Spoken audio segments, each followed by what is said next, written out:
Hi, I'm Emily.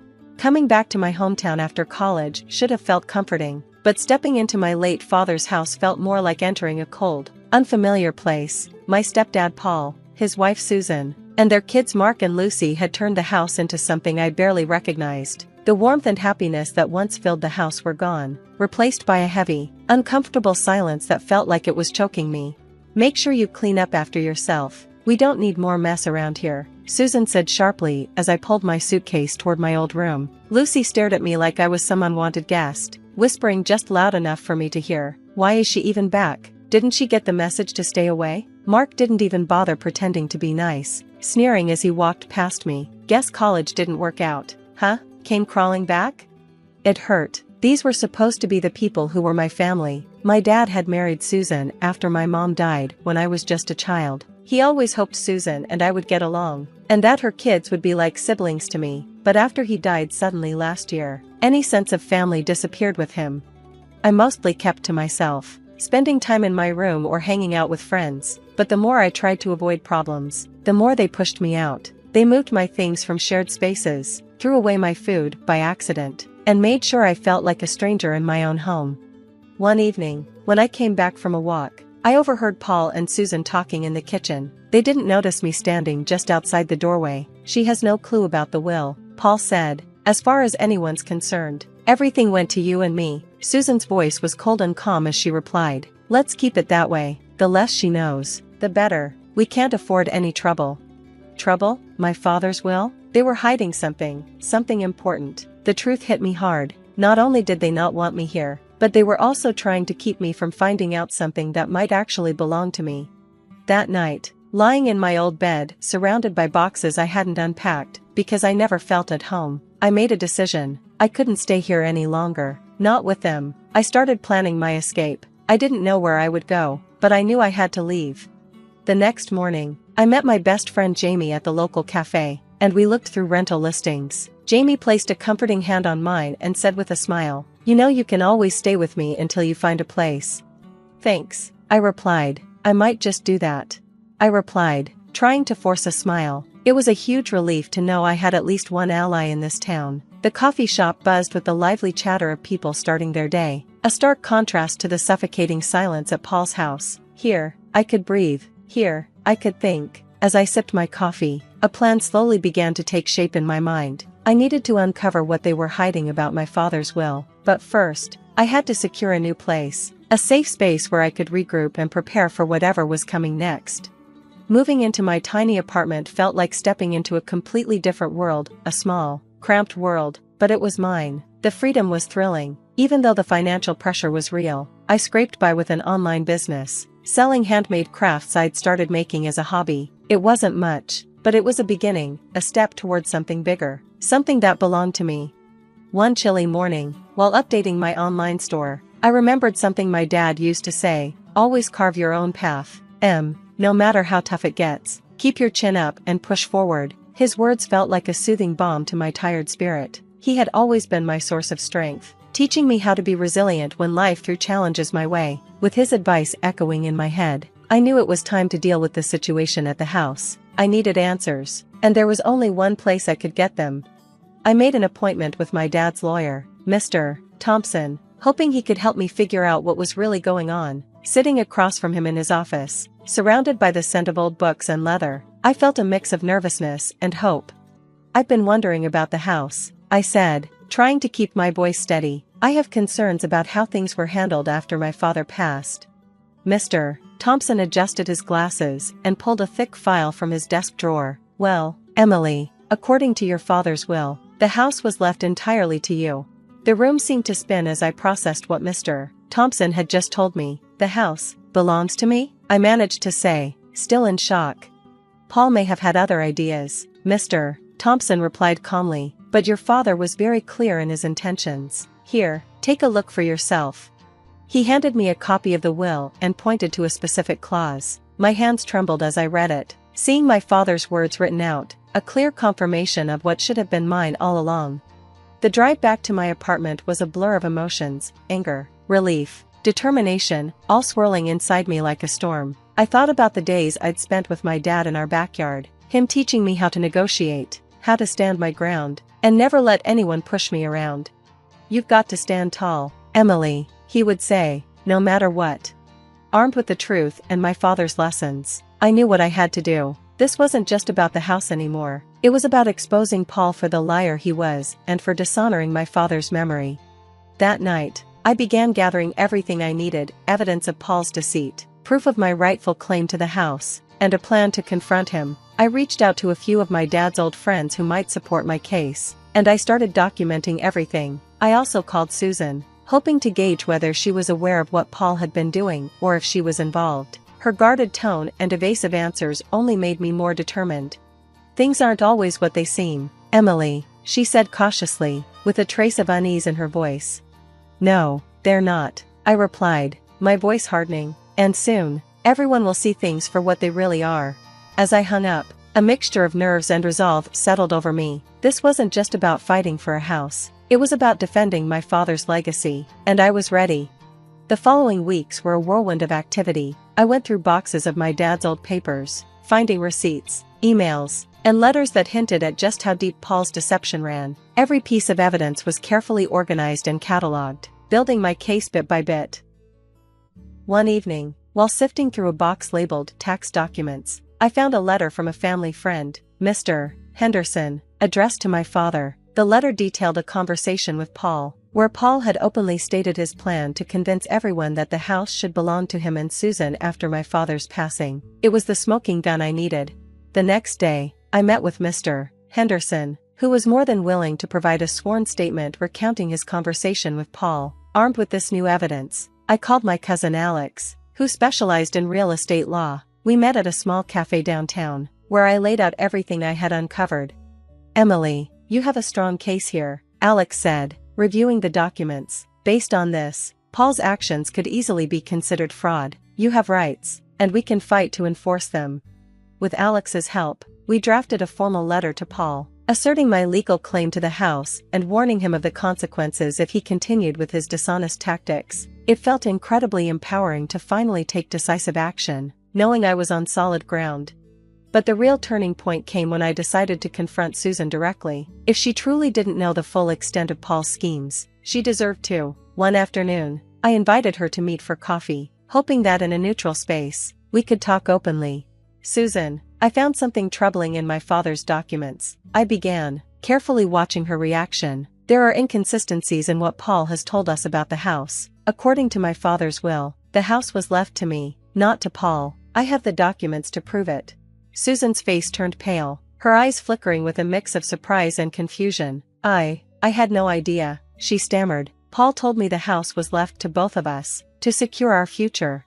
"I understand this is hard to hear, and I'm not trying to start a conflict," I said, keeping my tone calm but firm. "But you deserve to know the truth. I think Paul has misled both of us."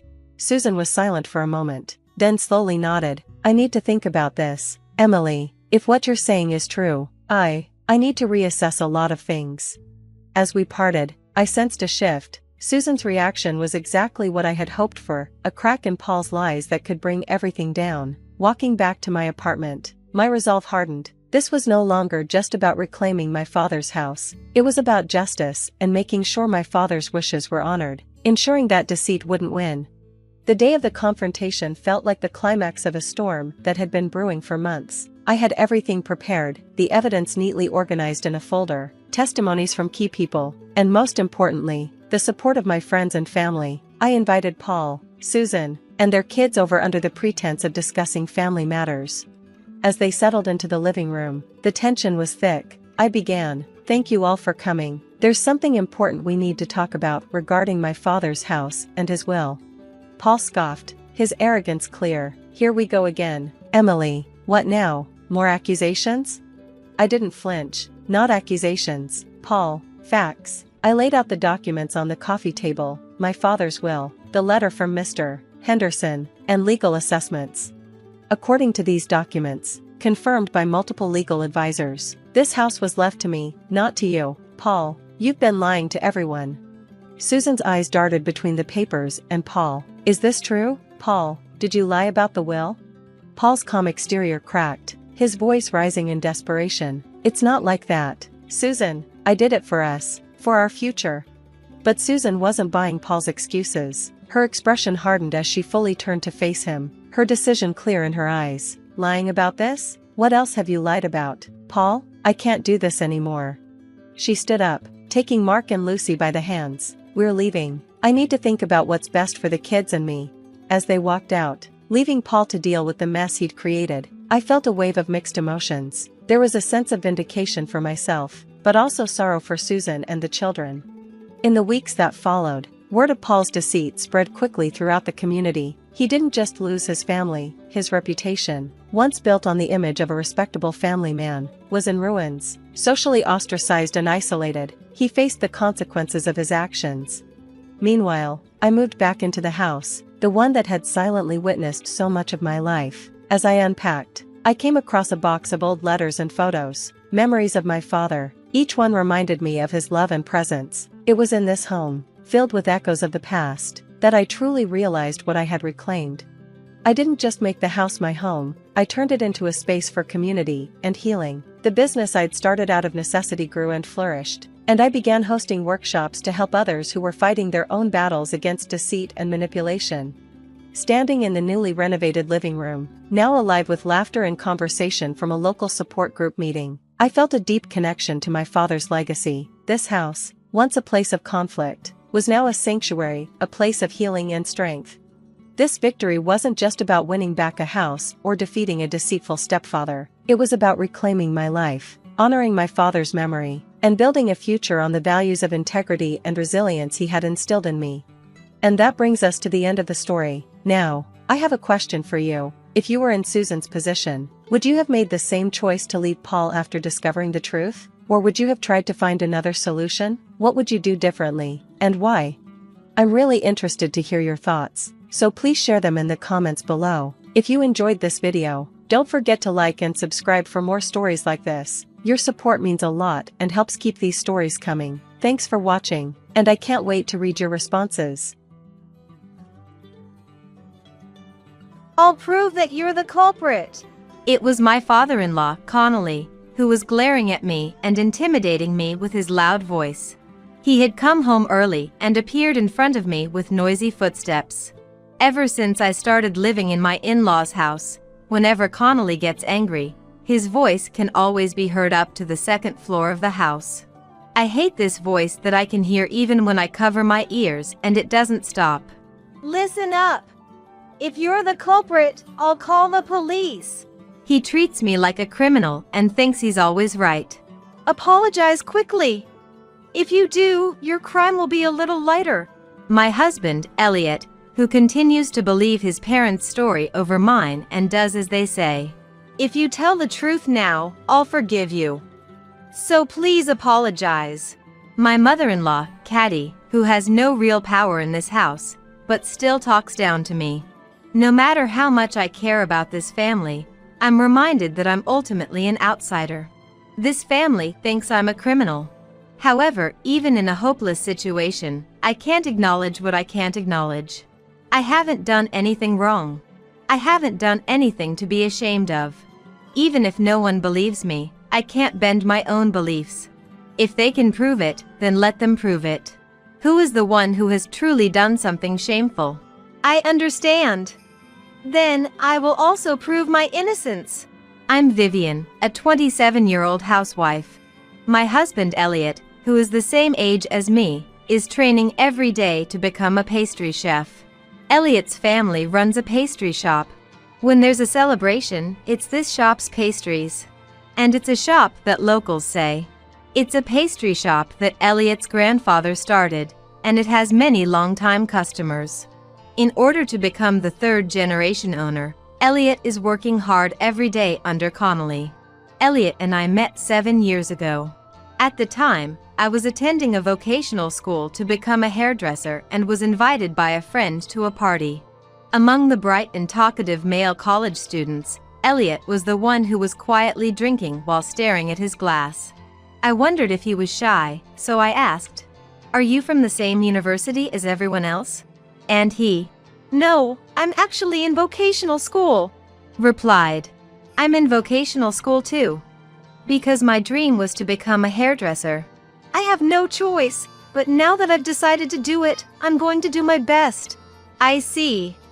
But it's wonderful that you're trying to work hard. By the way, is there something about that glass that caught your attention? You've been staring at it for a while. Since I make pastries, I was wondering how they create such a mysterious color combination. The glass that Elliot had been staring at indeed had a mysterious color, with blue and red mixing together. When I heard vocational school, I had selfishly imagined cosmetology. Pastries. I'm sorry, I selfishly assumed it was cosmetology. So I was surprised and apologized. No worries. Most people assume cosmetology when I say vocational school, so I'm used to it. I see.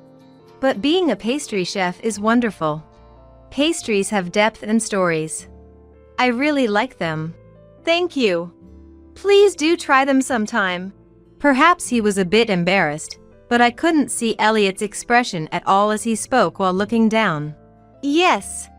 I'm looking forward to it. But even though I said that, I'm sure he was offended that I had mistaken him for a cosmetology student. I thought we would never meet again. However, he actually made pastries for me and brought them to my vocational school. When I opened the pastry box that he had brought, pale pink flower-shaped pastries emerged from inside. It was as if flower petals blooming in front of where we were sitting had fluttered down. Beautiful. The words slipped out unintentionally. Thank you. And Elliot replied shyly. Vivian, I might be awkward with words and not very interesting, but if it's all right with you, could we continue meeting from now on? It was a sudden invitation, but I didn't feel uncomfortable. From then on, with each passing season, Elliot would gift me colorful pastries. And when we both got jobs, on the third spring, he proposed to me with a flower ring made of. I want us to always be together, so please marry me. I had always wanted to be by the sincere his side, so I answered without hesitation. Thank you. Let's always be together. When you say a family that runs a business, it gives the impression of being formal and strict, but his parents. Vivian, thank you for coming today. Caddy, who smiled amiably, had a kind aura and the pale yellow dress suited her well. Don't be nervous. We're the ones who are more nervous. Connolly, who laughed heartily, had the aura of a true artisan. It's an old shop. Young people these days might not like it, but we're running it modestly. If you'd like, please try the pastries I made. Then Connolly said as he offered them to me. Unlike the pastries that he makes, these had a sense of dignity that came through even in the sweets. Thank you for the food. The pastries that he made had a flavor that went well with coffee, giving the impression of truly old-fashioned pastries. Caddy also helps out in the store, but I wonder if we could ask Vivian to help out a bit after the wedding? To be honest, I liked my job as a hairdresser and didn't want to quit. However, my desire to be with Elliot was stronger. Yes, I would be happy to help out while learning from Caddy. And so, I began living with my in-laws and occasionally helping out at the store. After our wedding, a pastry boom occurred among young people. A drama about pastry chefs was broadcast on TV, and young aspiring chefs even came to my in-laws' store. It was a small shop, but a TV crew even came to cover it. I thought that Elliot's pastries might be more suited for young people, and wondered if Elliot should be the one interviewed, but it was Connolly who was interviewed instead of him. Before long, the young customers gradually dwindled. The youth boom disappeared in an instant, like a match flame going out. Along with the fading boom, sales at my in-laws' pastry shop decreased. Not only that, even the regular customers from before were starting to leave. It was because there were times when the pastries they wanted were sold out due to the influx of young people. A low-priced pastry shop also opened nearby, with various pastries displayed in the storefront, causing sales to plummet. Let's make new products that the pastry shop over there can't make, Elliot suggested, and they tried test-selling a few, but the results were not promising. Because of that, the atmosphere at my in-laws' home was getting worse day by day. It's because a pastry shop like that opened up nearby. Even my in-laws, who had never said anything negative before, only complained and grumbled whenever they opened their mouths. Elliot also stopped coming up. They won't sell anyway. With new products, saying. Hoping they would persevere, I used the internet and every information network I could to think of ways to advertise the pastries without spending money. Then, an online post caught my eye. Pastry contest. The content was about making pastries that go well with coffee and deciding on a winner. I immediately printed it out at home and ran to the store where my in-laws and Elliot were. Elliot! Connolly! Caddy! Look at this! When I showed them the contest information, all three of them stared at it intently. Their faces brightened. This could be great advertising. And Connolly said, Vivian, thank you. I'll also compete with my pastries. Elliot said, his face filled with motivation for the first time in a while. From then on, both Connolly and Elliot continued making pastries every day. And on the day of the contest, I was surprised to see the pastries they showed me with confidence. Did you notice? I was originally thinking of making something new, but I ended up going with the flower ring I used to propose to Vivian. The gold representing the color and light of the flower was shining. It was a special pastry for me, and I was happy that Elliot chose this pastry for the contest. And Connolly's is. When I peeked inside the box, there were the cakes and cookies that I had first been treated to. Whenever I entertain someone, I always go with these, so I'll compete with them. Confidence emanated from Connolly's face. These pastries were filled with Connolly's unique style. I also thought these pastries were great. I felt like they could win an award in the contest. I sent the two of them off with a prayerful feeling. As I waited for their return, Caddy said to me with full confidence as I clasped my hands in anxiety, I'm sure at least one of them will win an award, so don't worry. End tension. Caddy and I prepared a feast and waited for Elliot and Connolly to return. Even though the award ceremony for the contest was at 3 p.m., there was no contact even after 8 p.m. passed. Caddy said, maybe they're out drinking to celebrate? But neither of them answered their phones. I became worried and was about to consult the police when the front door of my in-laws' house opened. The two of them seemed drunk. As soon as he got home, There, a nightmare is here, Connolly said to me. Seeing this, Don't tell me it went badly? Caddy said in astonishment. What? It went completely badly. The technique, the appearance, everything. Connolly said loudly while tapping the wall. It's because of this person that we were utterly humiliated. We shouldn't have entered that thing. It was a waste of time. Even the judges don't know anything about pastries. We shouldn't have listened to what this person said. He pointed at me and said it over and over again. Let's drink some more. Elliot, join me, he said and sat down in the living room of my in-laws' house, deliberately making loud noises, and started drinking with Elliot. Even after drinking, his anger didn't seem to subside. It's because an amateur like you tried to tell us what to do. Our store sales have dropped since you came. You demon. Your presence makes the alcohol taste bad, so get lost. He directed his anger at me. At first, I tried to convey my own feelings, saying, I really love both of your pastries. That's why I recommended the contest. But no matter what I said, Shut up! You're probably laughing on the inside. You're an outsider after all. He wouldn't listen to me. Eventually, could you go home? His mood won't improve with you here. Caddy also started saying. Even when Elliot saw me being subjected to Connolly's abusive language, he didn't stand up for me or make his presence known. Seeing his behavior, I thought that no matter what I said to Connolly today, it wouldn't get through to him. I'll excuse myself for today, I said and left my in-laws' house. But our house was a two-family home, so I just went upstairs to the second floor. I could still hear his loud voice whether I liked it or not. Why did you marry a wife like that? You don't have to force yourself. Why don't you divorce her and remarry someone like your mom? Our longtime customers still favor us, so we can manage without participating in contests like that. I crawled into bed as if to block out his voice, but I could still faintly hear it. At the same time, the sound of my own heartbeat echoed, and I couldn't fall asleep for a while. Unable to calm down, I spent time listening to the radio through earphones.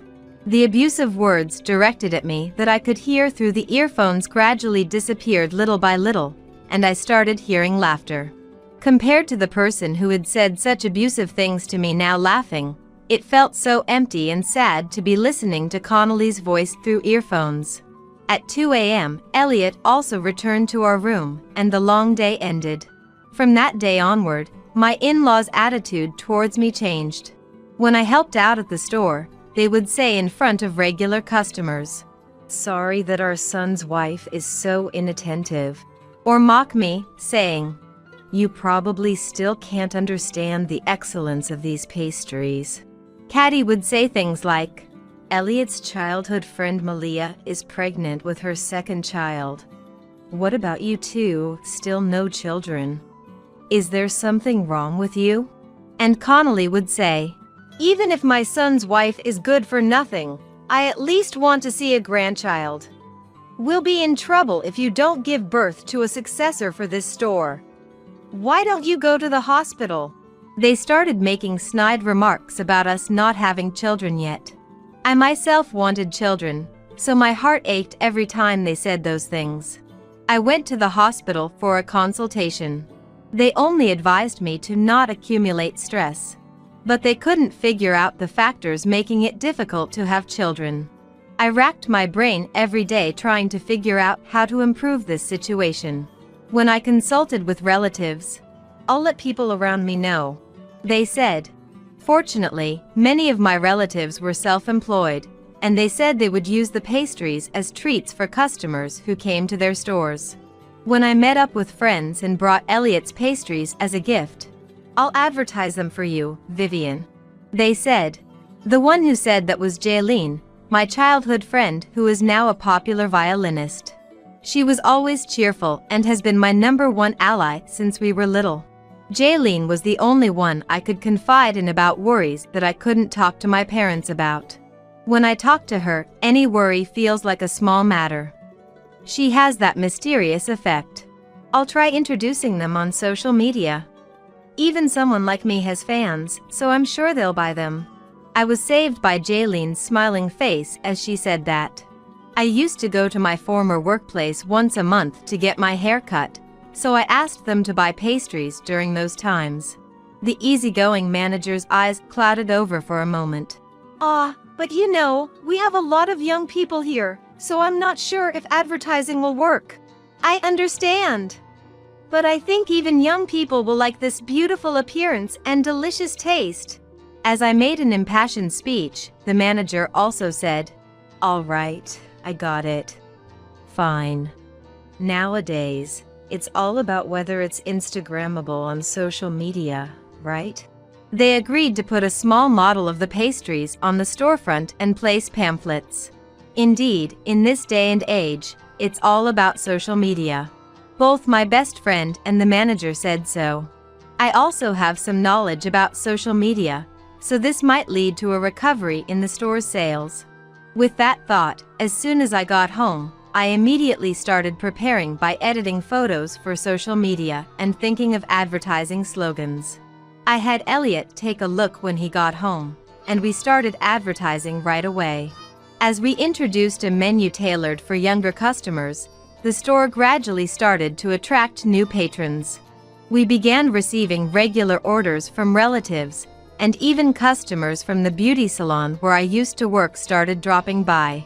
The day after my best friend promoted the store on social media, I updated our store's advertisement.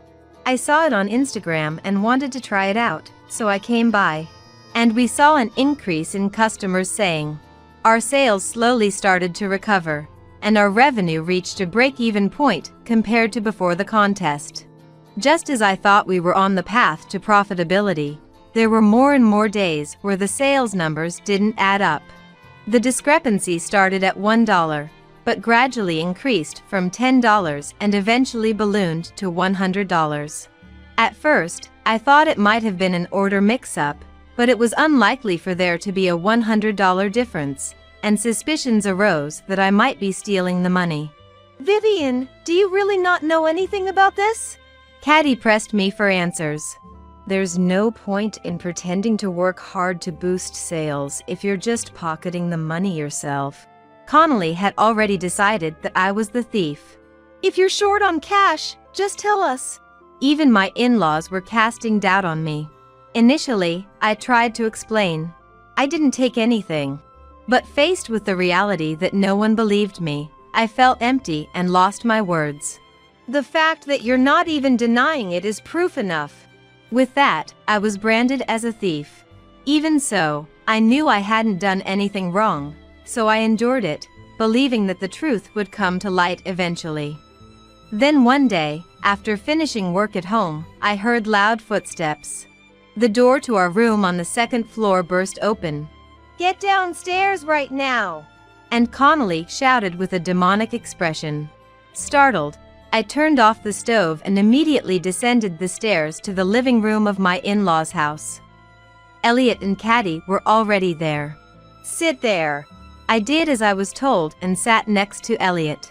Connolly said, I've got evidence. We'll find out who the thief is now. If the facts are confirmed, I'm turning you over to the police. With heavy breathing. I had no idea what he was talking about, and as I remained silent, Elliot spoke up. Of course, if you've been stealing, it's embezzlement. Let's call the police. Elliot looked at me as he said it. It seemed that even Elliot thought I had stolen the money. Yesterday, when I checked the safe after closing, the numbers didn't add up again. So, I installed a camera to make the culprit confess to their crime. What? I was surprised that Connolly, who was so technologically inept that he couldn't even record TV shows, had set up a camera by himself. Caddy and Elliot also seemed surprised, as they weren't aware of it either. Come to think of it, Caddy and Elliot had gone out shopping yesterday, so I was the only one at home. This morning, when I checked the contents of the safe again, more money was missing. No one else entered the store, so the only possibility is that you, who was in this house, stole it. Connolly was making a passionate speech, as if he were the protagonist of a detective drama. Then you should have talked to me about it first, Elliot said. I was going to tell you and Caddy, but she was nearby, so I couldn't say anything. I was worried she might overhear, hide the evidence, and run away. It's true that the circumstantial evidence was piling up, but I didn't do it. I didn't do it. I've been working hard in my own way to contribute to increasing the store's profits. I would never steal money from the precious store. You still won't admit it? You're a persistent woman. Connolly seemed to want me to confess, but this was no joke. I hadn't fallen so low as to commit a crime. Vivian, if you did it, just apologize properly. It's not something that can be forgiven, but denying it despite all this circumstantial evidence is unsightly. Even Elliot, who should have seen me working hard at home to promote the store on social media, didn't believe me. The emptiness I felt slowly turned into anger. If that's how it was going to be, I would see for myself if it was really true. Fine. Let's watch the video. If I'm on it, you can call the police or do whatever you want. I'll apologize or do anything. You think you won't be on it? You persistent woman. I bet you think you acted in a way that wouldn't be caught on camera. But this camera captures faces clearly even in the dark. Prepare yourself. As Connolly and I argued, Caddy intervened. Honey, you don't need to go that far, do you? Exposing her in front of everyone. Vivian, if you apologize honestly, I'll forgive you. So please, apologize. She had never stood up for me before. Caddy always did whatever Connolly said. Perhaps she felt sorry for me, as I had never raised my voice like this before. No. Caddy, if I'm on that camera, I have nothing to be troubled about. Let's all watch it together right here. But in exchange, if I'm not on it, you have to stop suspecting me from now on. All right? Let's see it then, you thief! Saying that, Connolly operated the TV remote. The usual store interior appeared on the screen. As expected, it was dark and hard to see clearly. Caddy, who usually remained silent until Connolly started talking, was the first to speak up. It's too dark to see anything. Maybe the camera placement was bad? Let's check the lighting positions and set up the camera again. No, I made sure this position would work. Connolly wouldn't listen. In the darkness, someone appeared in the store. Without hesitation, they headed straight for the safe and opened it. All right, here it comes. Connolly stared intently at the screen. I wish it was a bit brighter. The face wasn't clearly visible in the darkness. I'm pretty sure this video camera has an automatic low-light correction feature that should make the person's face clearly visible after a little while. Indeed, the screen was gradually getting brighter. What? The camera's brightness correction must have finished. The focus sharpened, and even in the darkness, the face became clearly visible. You! Why? Mom. On the screen was Caddy, holding money in her hand and about to close the safe. When she turned around, Caddy's face was pale, and she opened her mouth, making a soundless cry. Connolly's face, which had been dumbfounded, turned bright red, and once again transformed into a demonic expression. You were the one stealing? Why would you do something like this? Collapsing to her knees on the spot, curling up into a small ball. I'm sorry. I'm sorry. Caddy just kept apologizing through her tears. I was appalled by this exchange and said, "Shall I call the police?" As I picked up the phone. Caddy clung to my feet. Anything but that, she begged, sobbing. What do you want to do? Should I call the police? I asked again, but... No, wait, Connolly said. Vivian, this is a problem between them, so... Elliot chimed in. Just a few minutes ago, they had been calling me a criminal and hurling abuse at me, but now my in-laws looked utterly dejected. I simply said, I'm tired, and returned to my own home. The next day, Elliot showed some awkwardness but didn't bring up yesterday's events. Caddy was apparently bedridden, so I went to the store, but Connolly didn't say anything either. I was appalled that they couldn't even apologize after accusing someone else and treating them like a criminal. Before Elliot and Connolly came home, I got the divorce papers and filled them out. I also efficiently packed my belongings. When Elliot and Connolly returned, I said, just like that day, Elliot, Connolly, please sit here. The two obediently sat down in the living room of my in-laws' house. I couldn't see her, but Caddy could probably hear me too. I began to speak in a slightly louder voice. Elliot, I want a divorce. I'm leaving this house today. I will also properly claim compensation for the emotional harassment I received from Connolly in this house and the defamation I suffered from being treated as a suspect yesterday. Please be aware of this. They were dumbfounded by my matter-of-fact speech. Wait a minute. Compensation. Can't you reconsider somehow? If I had felt that he needed me even a little emotionally, I might have reconsidered the divorce. But it seemed that the only thing on Elliot's mind was the payment of compensation. No, if Vivian leaves, we'll lose our business connections and the effect of social media. The store will go under. I can't have a divorce. If he had reflected on his past actions and apologized, I might have reconsidered a bit. But it appeared that this Connolly, too, only had the store's profits on his mind. Both of them were only thinking about themselves. I turned my back on the two of them as they desperately tried to stop me, left my in-laws' house, and returned to my parents' home. My parents were surprised by their daughter's sudden return, But when I explained the situation, they were outraged. I hadn't told them anything until now to avoid worrying them, so it must have been quite a shock. Feeling the presence of people who would get angry for my sake for the first time in a long time, I regained my composure.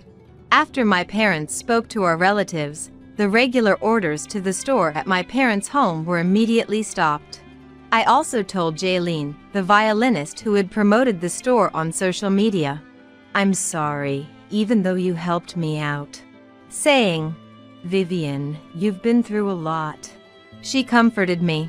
"And I'll be playing your favorite song on the radio today, so be sure to listen." Then she said, "That's right." Today was the day Jaylene's violin music would be broadcast on the radio. For the first time in a long time, I could listen to the radio peacefully, not to escape Connolly's nagging. By chance, the song that played was the same one I had listened to on my earphones on the day of the contest. With the gentle music filling the room, I felt like I had been freed from years of shackles. When I went to my former workplace, the beauty salon, to express my gratitude and apologies for everything up until now, the manager said, "In that case, why don't you come work here again?" inviting me back. I'm truly happy to be able to work at the beauty salon again. Wanting to finalize the divorce quickly, I sought out a law firm. Although I only have memories I'd rather not recall, as I was talking to the lawyer, Elliot called at an inconvenient time. "Vivian, won't you come back? Actually, Mom was kicked out of the house. Apparently, the reason Mom was stealing money was because she was going to bars to relieve stress. She originally liked young men, so even though Dad made her stop going out and she said she had quit, she thought no one would notice if she made it seem like you had stolen the money, so she would steal cash and go to see young guys. Can you believe it? But listen, without Mom, we can't keep the store running and we're in trouble. Please help." Even at this point, Elliot was still trying to manipulate me for their own benefit. "I have no intention of going back. Shall I take over the call?" the lawyer offered. "Yes, please." And I said, "The lawyer, from now on, I will be representing Vivian, so please refrain from contacting her directly," clearly stated. Thanks to that, even Elliot, who had been reluctant to agree to the divorce, grudgingly consented, and the divorce was successfully finalized. As for the compensation, it was acknowledged that I had suffered emotional distress, and they agreed to pay. After returning to my former workplace and working as a beautician, I hear various stories from customers. Apparently, my in-laws' pastry shop ultimately couldn't continue operating and went bankrupt. Elliot and Connolly are working part-time to make ends meet while paying off the massive debts from the pastry shop, and they look exhausted whenever I see them, according to regular customers at the salon. Meanwhile, Caddy was kicked out of my in-laws' house and is living alone in an apartment, but it seems she still can't quit going to bars. That's her way of escaping reality, I guess. I hear her debts have also ballooned quite a bit. The neighbors of my in-laws were gossiping about it. I'm now able to listen to such stories as if they're someone else's problem, living peacefully each day. Ever since I started cutting their hair, my parents are delighted to be told they look younger. Now, I feel happiness in my daily life, being able to please others and receive their smiles. I need you to leave. Fine, I'll leave the house. Polly, my stepdaughter, without looking at me, her eyes fixed on her mobile phone as she speaks. Make sure you clean up your room. Rachel, the woman my husband had an affair with, gives me a triumphant glance. You need to leave by tomorrow. And make sure to take all your belongings with you. First thing I did was to call the junk removal service, arranging for their arrival the next morning. You said everything, right? I'll make sure it's all taken care of. I whispered, smirking to myself. My name is Olivia. I'm a graphic designer who once worked at a major advertising agency but now run my own studio, accepting freelance work. My husband Vince is 5 years my junior, a businessman working in new product development for a large candy manufacturer. Although we had gone out a few times for meals through work while I was at the agency, I never felt a clear romantic interest, partly because Vince was younger. However, how Vince asked me out moved me, and we began dating when I was 31. Vince and I found joy in our shared hobbies and laughed at the same things, making our relationship fulfilling. Our mutual love for walks helped bring our hearts even closer. Our healthy relationship lasted for 2 years, and then Vince proposed to me. I was truly shocked at the time. I was 33 and unsure if I was really the right choice for him. After he proposed, I found out Vince had a child. I was shocked. Why hadn't he told me sooner? It wasn't something that could be hidden forever, and I started to wonder if Vince was dishonest. These thoughts crossed my mind. Vince tearfully explained he thought I wouldn't accept the marriage if I knew about the child. I love you so much, I just have to marry you. I cried too, but honestly, I felt Vince was being unfair. Because I loved Vince, I struggled with the decision but ultimately accepted the marriage proposal. Vince's parents, Wally and Shannon, didn't care about my age at all, they were just happy about the marriage based on my character. After getting married, we decided to live together at my home office. I didn't want to change the office address, and it was spacious enough. Above all, it was my favorite place. Vince was kind to me, and our marriage was happy except for one thing. That was how cold Vince's stepdaughter, Polly, was towards me. She hardly warmed up to me at all. Vince didn't worry about it. Eventually, we'll get along. If we have a brother or sister for her, things might change. But there were no signs of pregnancy for me. 7 years into our marriage, when I turned 40, I stopped preconception care. By then, Vince and I had given up on having children. Don't worry about it. Vince would say so, but he seemed to regret it quite a bit. He loved kids and he would often say so over drinks. I had imagined having 1 girl and 2 boys. I'd love a boy next, to play catch with. I'd love a boy next, to play catch with. Polly seemed to dislike discussions about children, and whenever Vince would start talking about having another child, she'd retreat to her room. Even without this, Polly and I hardly ever spoke. And this only made our relationship colder. When we told Wally and Shannon, they said, it can't be helped. But they were probably disappointed. They lived in the countryside, and Vince was the eldest son of the main family. Without a boy, there would be no one to carry on the family line, since Polly is a girl. After stopping preconception care, Vince's behavior towards me gradually became more distant. He would often respond to my questions with non-committal answers and spent more time on his mobile phone. Even when I gently pointed it out, he'd dismiss it, saying he was busy with work. Vince's company was a good one, with almost no overtime or work on weekends. We used to have dinner together and often went out on weekends. But recently, Vince started working late more often, saying he had to do overtime. He even began working on weekends, something that was rare before. Recently, he went on a business trip for the first time since we got married. Even though we didn't have children, I wanted to remain close to Vince, almost like lovers, forever. But somehow, Vince seemed to be distancing himself from me. And as usual, Polly was still not warming up to me. She always played with her mobile phone, even when we were together in the living room. When Vince and I were in a somewhat strained relationship, Vince suddenly went back to his parents' house. Worried about what might have happened, I was restless waiting for Vince's return when an email from him arrived.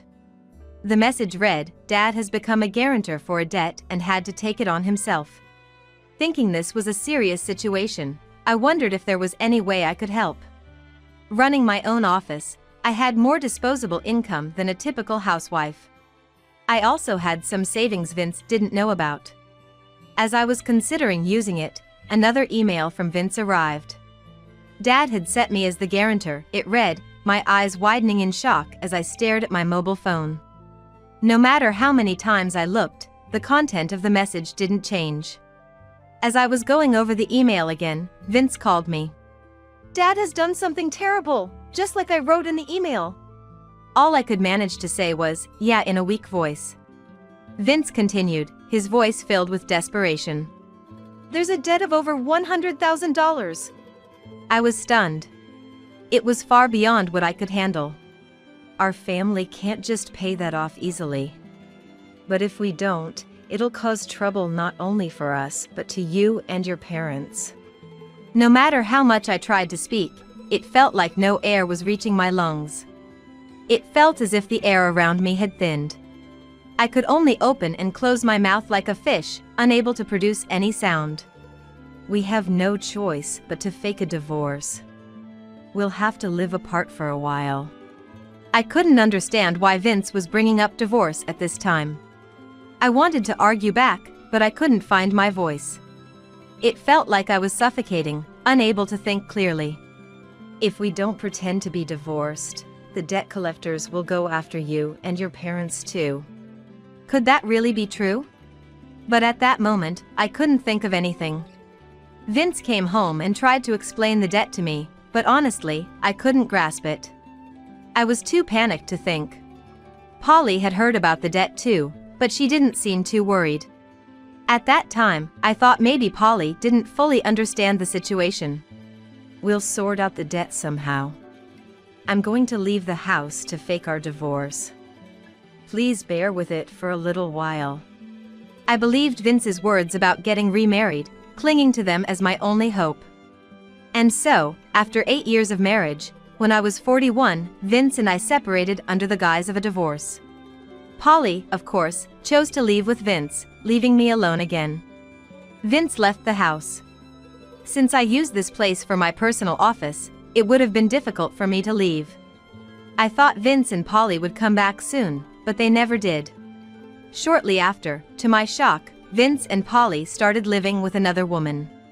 When Vince told me this, I had to clutch my chest, fearing my heart might stop. Vince tried to explain everything over email. But I wanted to talk in person, so I convinced him to meet at a diner. Knowing it was a difficult conversation, I still dressed up and meticulously applied my makeup, oddly looking forward to seeing Vince again after so long. However, Vince showed up in a sweater and worn-out pants, as if he had come in his loungewear. Even though we hadn't seen each other in a while. He didn't seem happy to see me and got straight to the point without much of a greeting.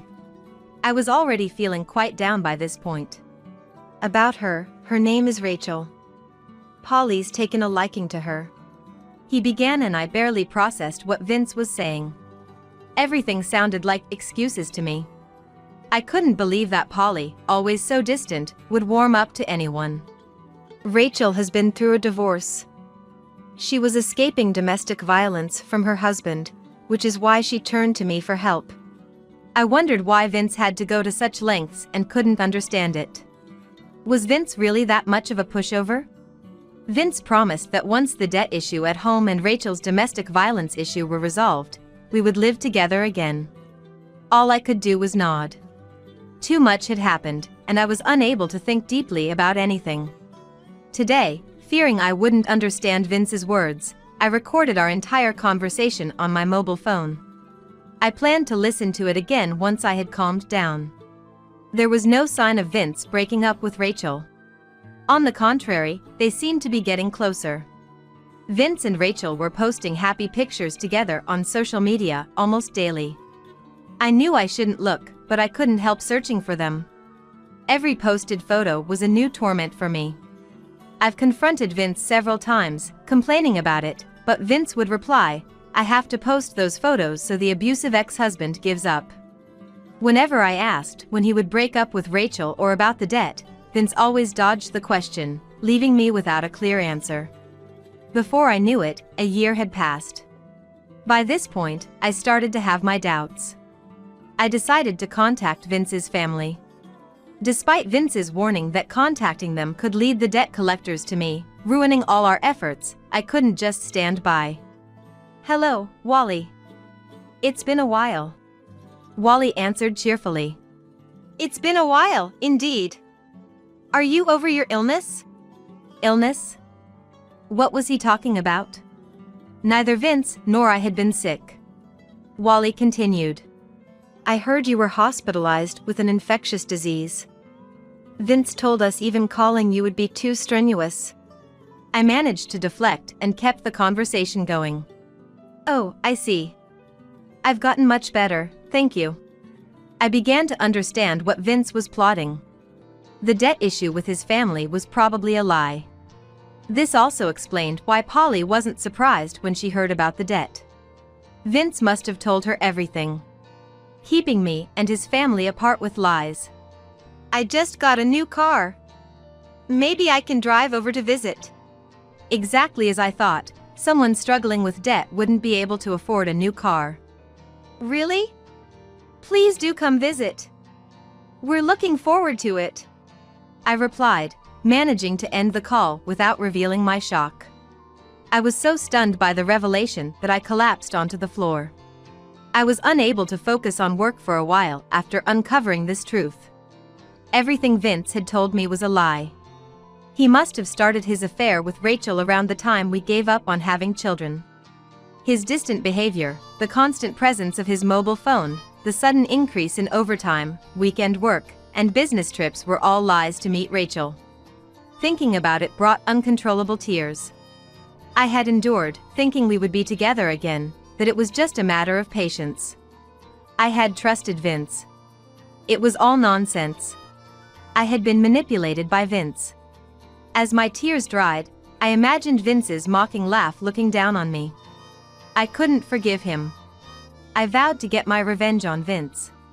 The first step was to gather evidence. I decided to file for divorce. Though alimony was a consideration, I primarily wanted to sever all ties with Vince. As soon as I signed the divorce papers and sent them to Vince, he submitted them to City Hall immediately. The divorce was finalized without much ado. I was taken aback, feeling somewhat deflated. Then one day, Vince suddenly showed up. By this time, any love I had for Vince was long gone, replaced only by distrust and a desire for revenge. With caution, I opened the door to find Vince, Rachel, and Polly, all with large bags in tow. Then Vince announced, "We've decided to live here." What do you mean by that? I was confused, not understanding what was happening. "Just let us in for now." Hello there. Following Vince, Rachel and Polly entered the room without any hesitation. I couldn't quite put my finger on it, but something felt off. I hurried after them into the living room. The three of them were seated around the living room table. That's when I realized what was causing my unease. Rachel and Polly were smiling at each other. It struck me as odd to see Polly looking so happy. It felt like the first time I had ever seen her smile. I stood in front of Vince, crossed my arms, and looked down at him. Vince looked up and explained, "Even though we're divorced, this place is still my home too. That's why we've decided to live here." Indeed, the location was convenient, close to the highway and malls. But his entitlement was astounding. To leave on his own, bring back a woman, and then try to push me out. I thought Vince must be a devil to do such a thing so nonchalantly. "I want you to leave." What should I do? After a moment of thought, I decided to go along with Vince's scheme. "Fine, I'll leave the house." Only Rachel's mouth moved. She smirked. Standing up, Rachel headed towards the kitchen, muttering something as she opened the refrigerator. "The freezer's on the opposite side in this fridge. I got it wrong," she noted, taking out a bottle of mineral water and starting to drink it without asking. Polly, without looking at me, and focused on her mobile phone. "Make sure you clean up your room." Rachel gave me a triumphant look. "Be out by tomorrow." I responded with a smile. "Sure." Rachel, without giving me another look, piled on. "And make sure to take all your stuff with you." Got it, I replied cheerfully, to which Rachel shot me a look of contempt. Once the conversation was over, Vince and his company stood up to leave. "We don't want to get in the way of your packing, so we'll head out. Good luck with the cleanup," Rachel and Vince said smugly as they left the house. I laid out the report from the detective agency on the table. It included photos of Rachel working at a night bar and Vince drinking happily with her. I decided to use this evidence effectively and put it back into the envelope. I began to clean up the house. First, I called a junk removal service and arranged for them to come the next morning. Everything, you said. I'll make sure everything is taken care of, I muttered with a smirk. I took another look around the room. The TV, washing machine, air conditioner, refrigerator, and microwave were all purchased after getting married, but they were being used for my office. It wouldn't be a problem for me to dispose of them. Wondering what to do with the contents of the fridge, I opened the door to check the food inside. Then, I noticed an unfamiliar food container in the back of the freezer. Curious, I opened it to find an envelope inside a cooling bag. And from it, a bundle of cash emerged. The envelope was printed with a law firm's name and addressed to Rachel. Rachel's act of taking out mineral water from the fridge must have been a camouflage. Her real goal was to hide the food container in the freezer. Was this money from the alimony Rachel received when she divorced? An idea struck me. The next morning, the junk removal service arrived. I asked them to take out all the household appliances and furniture. I also requested them to dispose of the contents of the fridge and proceeded with the work. Everything went smoothly, and by noon, it was all finished. With the house emptied, I felt a sense of relief as I looked around. Imagining the frustration of those three made me unable to stop laughing. Thus, I disposed of all the furniture and appliances, left the house, and headed to the Holiday Inn downtown. In the evening, Vince called. What the hell is going on? The house is empty. He shouted so loudly that I had to move the phone away from my ear. What are you talking about? I played dumb. I mean, there's nothing inside the house. Well, I threw it all away, I responded. Threw it away? Vince sounded incredulous and continued to rant. Those were things we bought together. Why did you dispose of them without permission? Well, we're not married anymore, right? And that place is also my office, so they were my things. I retorted, and to that, Vince fell silent. Then Rachel's voice cut in. Where did you dispose of it? Tell me the location. She sounded desperate, almost hysterical. No wonder, considering the money she had carefully hidden was thrown away. As soon as I mentioned the name of the junk removal service, the call was cut off. You better hurry, everything will be gone, I muttered spitefully. While enjoying a solo dinner at a nearby restaurant, my phone rang on my way back to the hotel. It was an unknown number, but I answered anyway. To my surprise, it was the police. Apparently, there was a small fire at the junk removal service, and Vince, Rachel, and Polly were there. Moreover, Rachel was identified as the cause of the fire. Not knowing what was going on, I headed to the junk removal service. Upon arrival, the scene was chaotic. Spectators surrounded the area, and police cars, fire trucks, and ambulances were parked around. I gave my name to the police at the cordon and was allowed inside. Once inside the office, I saw Vince and the others looking diminished, surrounded by police. According to the police, upon entering the office, they started shouting, "Give back the money," and demanded to check the fridge. When an employee reluctantly opened the fridge to show it was empty, Rachel grabbed the employee by the shirt, demanding, "What did you do with the contents?"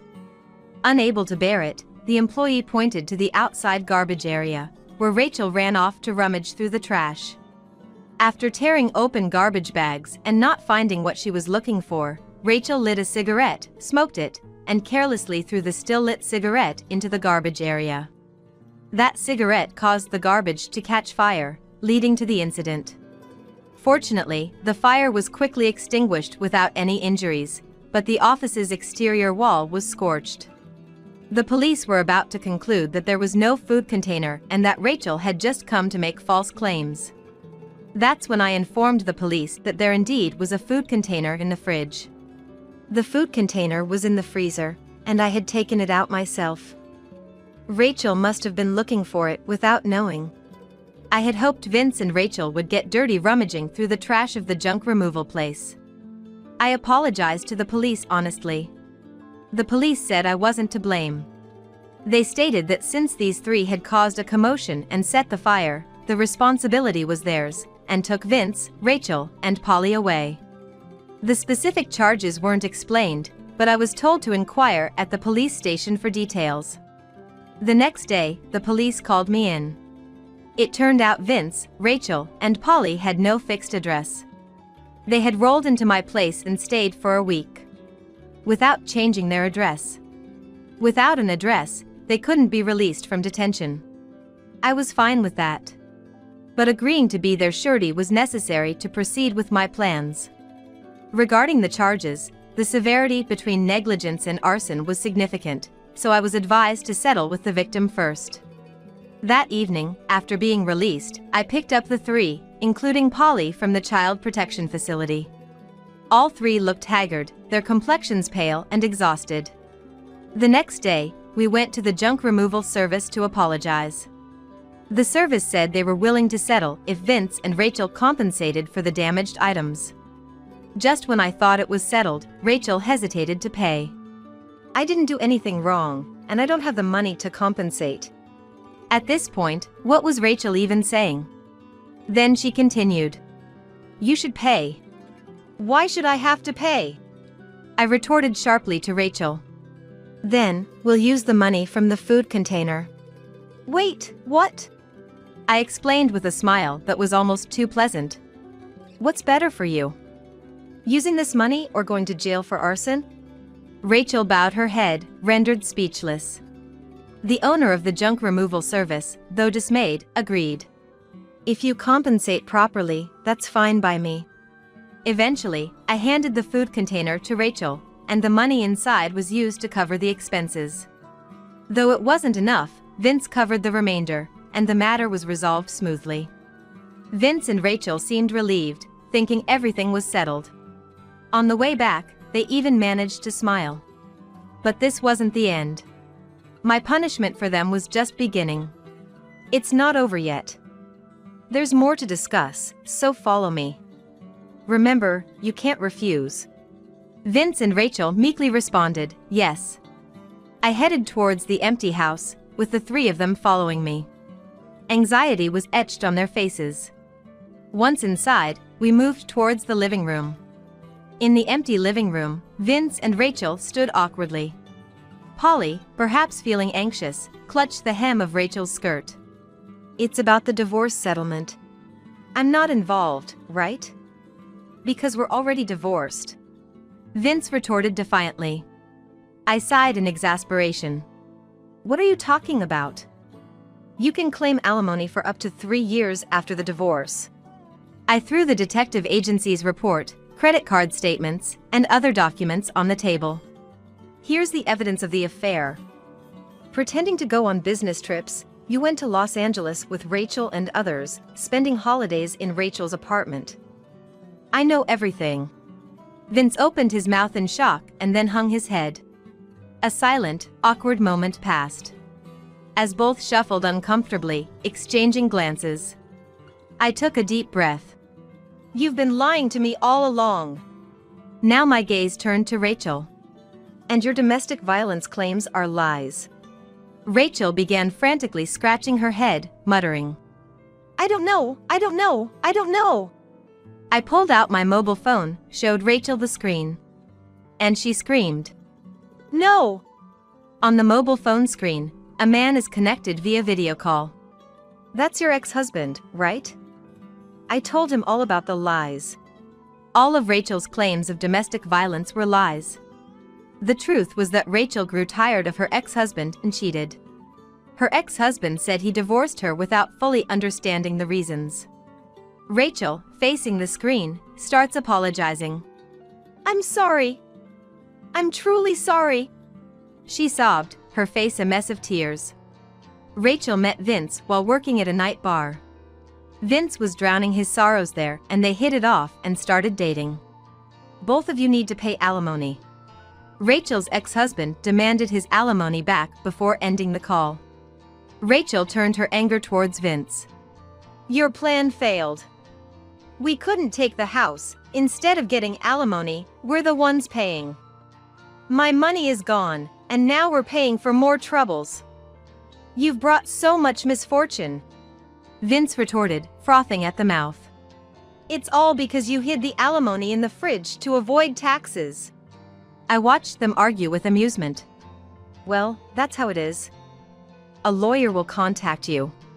Then phone rang, and to which I answered. Are you arriving soon? It's an empty house, but make yourself comfortable. Vince is looking forward to it. Vince looked up at me, tear-streaked and snotty, with a look of apprehension. The doorbell rang. It's open, come on in. I'll be leaving through the back, but make sure you explain those initial lies properly. I told them and left the house through the back. Vince and Rachel exchanged looks, trembling. Imagining what would happen next, I couldn't stop laughing. As I emerged from the backyard to the front, a new car was parked in the driveway. From inside the house, Wally's loud voice could be heard shouting. Don't play with me! I had invited Wally and Shannon over, saying, I want to see the new car. Vince and Rachel got a severe scolding, and Vince was disowned. Vince, having been involved with the causing of fire, was fired from his job. Without any severance pay, he used all his savings to pay me alimony, and then had to beg his parents. Wally, though reluctant, paid me directly considering my situation. Vince now works around the clock at a factory, with no distinction between day and night. Rachel, to repay the money she swindled and for the alimony to me and her ex-husband, works late into the night on holidays. Polly managed to avoid being sent to a foster home but is sulky and fed up with living in a cramped wooden apartment with Vince and Rachel. The three of them are constantly fighting, often reprimanded by neighbors for being too loud. All this was told to me by Wally.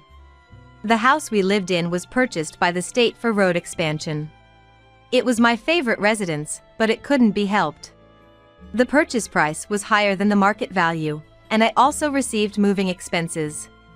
Thanks to this, I was able to set up a new office in the city.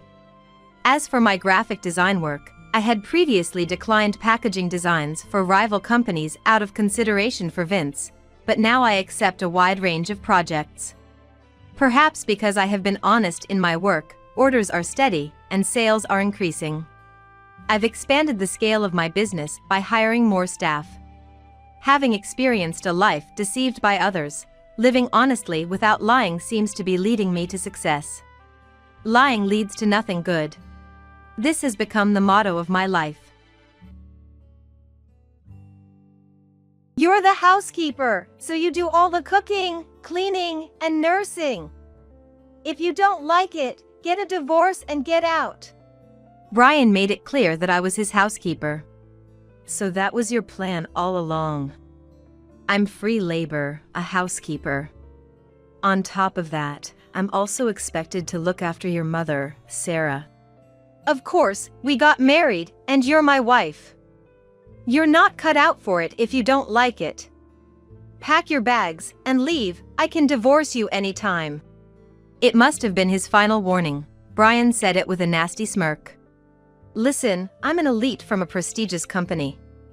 You're only just getting by with that pathetic business, thanks to me. Remember that. All right, then. I whispered, and it seemed to reach Brian. As long as you understand. Remember, do as I say. Without responding, I turned my back on Brian and muttered quietly again. Then consider yourself fired. What? As a result of my actions, my elite husband. My name is Helen. 30 years old. I own a restaurant. People say it's impressive to be an owner at this young age, but the place was originally my father's, and I just took over. The chef, who's been with us since my father's time, is the one who actually cooks in the kitchen, preserving the flavors that have been cherished since its establishment. With the help of such longtime staff, I've somehow managed to keep the restaurant running. I'm still in the learning process. I took over the restaurant at the age of 22, right after graduating from college. Instead of getting a job, I was immediately entrusted with it from my father. I graduated from the economics department, so I thought I had learned a lot, but reality doesn't always follow the textbooks. Despite numerous failures, and my fair share of bad days, I've managed to keep the restaurant going to this day. I thought I was pretty lucky. About 5 years after I took over the restaurant, a man started coming regularly.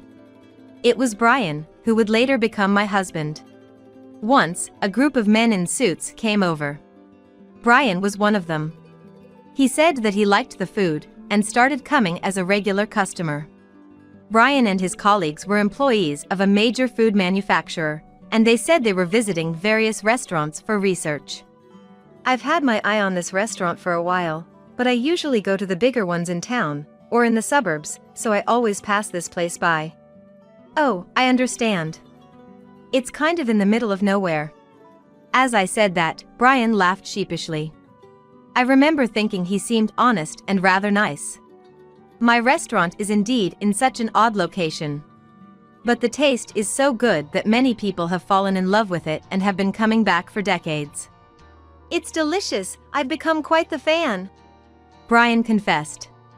True to his word, Brian became a regular customer and started talking a lot with me, the owner.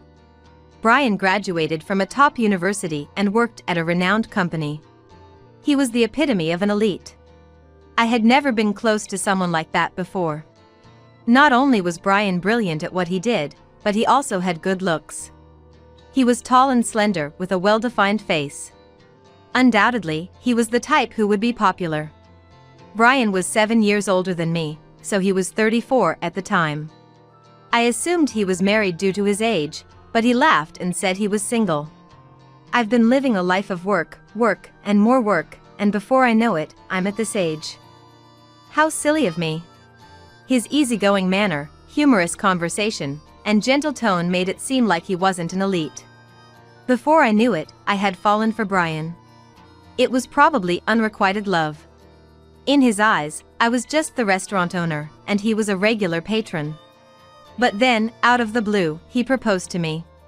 Helen, would you consider being in a relationship with me, with marriage in mind? I couldn't believe it. My heart was pounding. Could such a wonderful person really have feelings for me? It felt like a dream. Like Prince Charming had come for me. I felt like the protagonist of a fairy tale, and intoxicated by that dream, I accepted. A year later, I married Brian. But this fairy tale didn't end with, and they lived happily ever after. After we got married, the next chapter of the story turned into something much darker, like a picture book painted over completely in black. Hey, you're my wife now.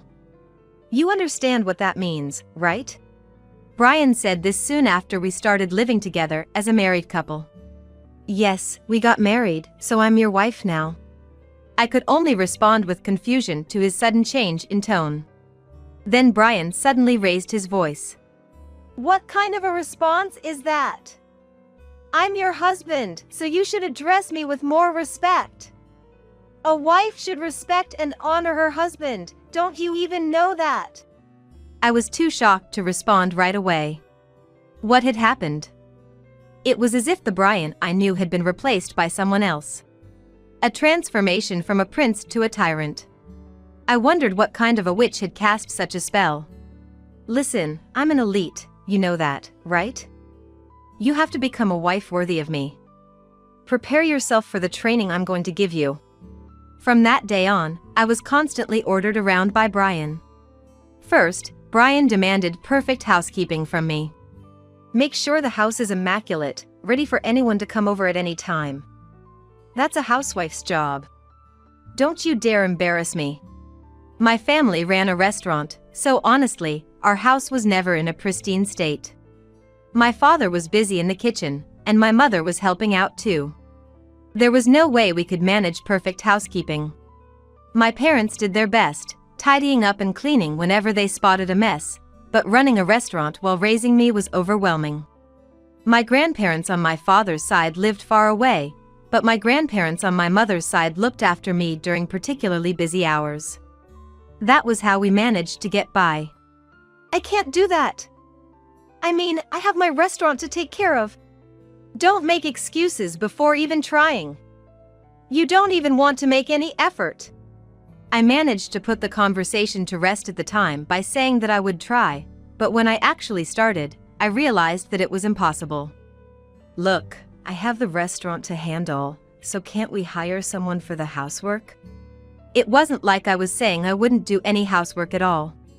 I just wanted to hire a housekeeper to make up for what I couldn't manage, but Brian didn't like the idea. Why should we waste money like that? The best thing about a housewife is that she's free labor. I was shocked by his words. Free labor, is that how Brian saw me? It became crystal clear at that moment. That little restaurant of yours, who knows when it'll go under? You're lucky you found someone like me to support you. Be grateful and serve me well. When we were dating, he had praised me for taking over the business from my parents at such a young age. That's one of the reasons why I fell for Brian. It might be a small place, but it meant a lot to me, and he had once praised my dedication to keeping it going. Just keep the restaurant as insurance. If need be, we can sell it. It's worth something even if it's small. But if it starts losing money, shut it down immediately. It's not worth keeping if it's running at a loss. That's what he said. So that's what you've wanted all along. I'll never let go of that restaurant, no matter what. Just do your best, but don't forget that I'm only allowing this to be your little hobby because I feel sorry for you. Remember, it's because I care about you," Brian said while laughing. From that day on, I started thinking about getting a divorce. But I still had some affection for Brian. I wanted to prove him wrong and make him apologize. I was sure he would understand someday. I worked like a horse with these mixed feelings. Indeed, it's a small restaurant, sustained mostly by regulars. Nowadays, most people opt for chain restaurants which offer the same taste wherever you go. That's why big chains thrive. But there will always be those who seek a nostalgic taste. That's why I want to keep the restaurant going. That desire never fades. While maintaining a seemingly peaceful marriage on the surface, I worked hard for the day I would prove Brian wrong. And to that, Brian half mockingly, half amusedly would say, "Wow, you're really trying hard, still keeping that restaurant going, huh? I thought it would fail soon." Well, as long as you take care of the house, you can keep going. I was already doing it without being told. Every morning, I'd wake up early to prepare breakfast for Brian, wake him up, and see him off, then rush out of the house. I'd spend a busy day at the restaurant, and then after closing, I'd shop for groceries, come back home to cook dinner, and clean. When Brian returned, I'd serve him dinner, get ready for a shower, do the laundry, prepare for the next day, and take care of anything else left to do. I was cutting back on sleep, scheduling every day tightly to manage everything without wasting a moment. If the house ever gets messy, I'll make you close down the restaurant immediately and sell it. Brian was probably waiting for that day. I could feel it. Perhaps he married me intending to have a housewife with assets who provides housekeeping services for free. Back then, I was infatuated with Brian. He knew that and thought I'd never stand up to him. That's probably why he chose me. It surprised me how much you dedicate yourself to the restaurant. I thought once we got married, you'd only have eyes for me. I feel betrayed," Brian said one day. I thought I was the one being betrayed. I had believed he understood me when he chose me. I wanted to say that, but I swallowed my words. And then things got worse. My mother has fractured a bone and is hospitalized. Sarah. Brian's parents live in the neighboring state. I don't want to say this, but like Brian's true colors, they are not the most pleasant people. Brian is our pride and joy. A graduate from a top university, working at a leading company, an elite man. You've been chosen by Brian, so you should be grateful and serve us well. Helen doesn't realize her luck. Someone married to our son, Brian, should be greeting us in a fancy cocktail dress and a bottle of decent wine. That's right. It's just as I expected. A daughter of a restaurant owner must be poorly educated. That was the first thing they said to me when we met. Not only were they rude to me, but they insulted my parents too. I was about to say something back when my anger got the better of me, but Brian intervened to settle the matter, so I decided to keep my mouth shut for the moment. Come now, Helen is still young. It's understandable that she lacks in certain areas. Think of it as having a potential to grow. I should have realized the true nature of this family at that point, but back then, I was convinced that Brian was protecting me and that he was on my side. After that, my in-laws continued to make snide remarks every time something happened. I can't believe Brian married a restaurant owner's daughter. Right, someone like Brian could have married a daughter of a CEO or an executive. Think about that, Helen. Be a good daughter-in-law to us. My in-laws seemed to think that only those working in big corporations like Brian were successful, and anyone in other professions, especially the service industry, were second-class citizens. But even so, Sarah's injury is unfortunate. I'd have to at least pay her a visit. But then Brian said something shocking. It's a femur fracture. She'll need hospitalization and rehabilitation for a while after surgery. Can you look after her? Wait, but aren't hospitals still enforcing visitation restrictions? I can maybe visit or bring something, but looking after her might not be allowed, right? Who said anything about the hospital? I mean, after my mother is discharged and comes to live with us. It took me a moment to understand what he meant. As I was silently pondering, Brian dropped the bombshell. Don't be dense. Once my mother is discharged, she's moving in with us, along with my father. What? You have a problem with that? Of course, it was a problem. Even the thought of living alone with Brian was unbearable, let alone with his parents too. I can't take care of Sarah, I said firmly. I have my restaurant to run. It's impossible. Professional care would be best for her. Why should we pay for that when you're here? Then, close down the restaurant. Sell it and use that money for the family. Brian made an outrageous demand. I won't sell the restaurant. And I won't take care of Sarah. You're the housekeeper, so you do all the cooking, cleaning, and nursing. If you don't like it, get a divorce and get out. Brian made it clear that I was his housekeeper. So that was the plan all along. I'm free labor, a housekeeper. On top of that, I'm also expected to look after your mother, Sarah. Of course, we got married, and you're my wife. You're not cut out for it if you don't like it. Pack your bags and leave. I can divorce you anytime. It must have been his final warning. Brian said it with a nasty smirk. Listen, I'm an elite from a prestigious company. You're only just getting by with that pathetic business, thanks to me. Remember that. All right, then. I whispered, and it seemed to reach Brian. As long as you understand. Remember, do as I say. Without responding, I turned my back on Brian and muttered quietly again. Then consider yourself fired. What? Brian didn't hear it clearly and asked again, but I didn't bother repeating myself. I need to get things ready, so I can't do it right now. Fine, there's still time before my mother is discharged. They say she needs at least a month in the hospital. If you're ready by then, that's fine. Brian must have thought I had agreed and went to the bedroom, satisfied. I had been preparing for this for 2 years. Everything had been for this very moment. But even so, I still had hope. That Brian would return to the man he was before we got married. I didn't want to believe that the person I loved so much, that those happy days, were a lie. That's what I thought.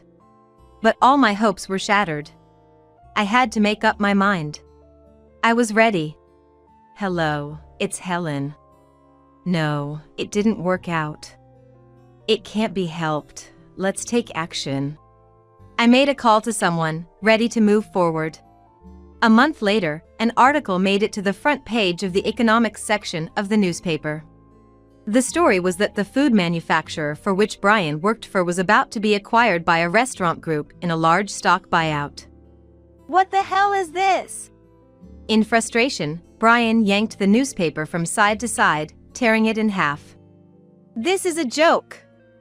We're a leading company. And now they're selling us out to some stupid restaurant group. Brian crumpled the torn newspaper and hurled it against the wall. Damn it, What's gonna happen? This can't be true.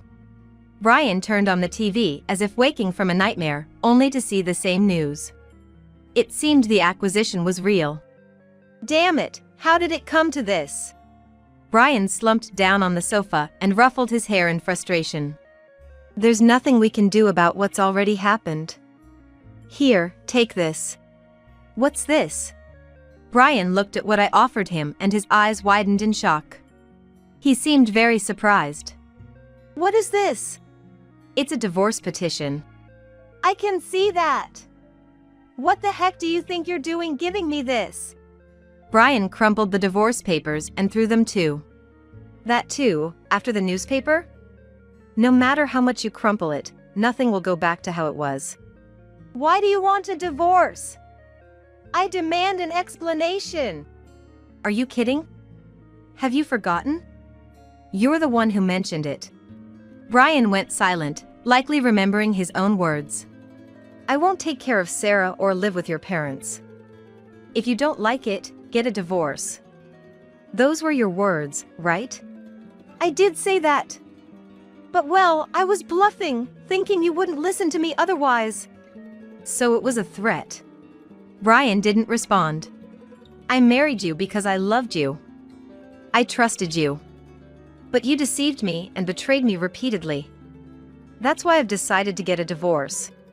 I took another divorce petition from the file and placed it in front of Brian. I have spare copies, so feel free to crumple that too. If I run out, I can get more or download it and print it out. We live in such convenient times. Brian stared at the divorce petition placed before him again. This is a lie, right? He looked at me with pleading eyes. No, it's true. This is reality. You're not that kind of woman, right? You wouldn't do something so cruel when I'm so vulnerable. It seemed like he wasn't going to accept it so easily. Think about what you've done, and what you've tried to do to me. Which do you think is worse? I took my time to tell Brian. Do you remember what you said after we got married? That a wife should respect and honor her husband? Brian didn't respond. I respected you even before we got married. That's why I decided to marry you. But after hearing those words, my respect for you vanished. People who trample on others are also trampling on their own feelings. Brian looked down, silent. You saw me only as free labor, a housekeeper. And the restaurant I cherished, you saw as an asset to cash in. I realized that, but still, I loved you. Helen. Brian looked up at me with hope. I'm sorry. I didn't realize you cared about me so much. That's why I acted harshly. Please forgive me. Brian held my hand, tears streaming down his face. I'll change, I promise. Give me another chance. I'll treasure you this time. I'm sorry. I pulled my hand away from Brian's. Why not? We loved each other, didn't we? We can still make it work. No, it's too late.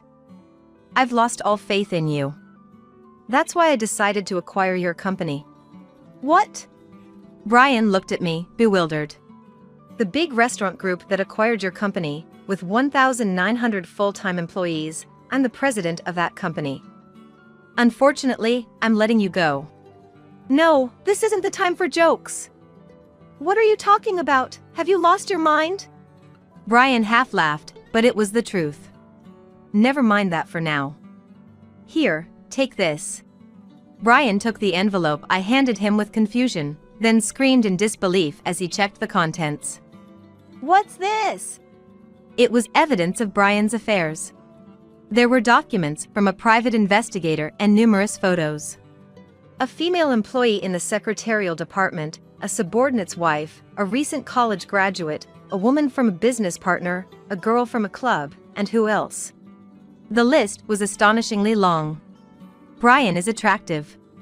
And with his elite status, it's no surprise women flocked to him. Amazing, isn't it? Your affairs are too many to count on both hands. I'll be seeking compensation for all of them, from you and the women involved. Hey! What? Brian, looking at the documents and photos, turned pale and trembled. He tried to speak to me but didn't seem to know what to say. The problem is the time and place of the affairs. A lot of them seem to happen when you were supposed to be working. I think this is a breach of trust against the company.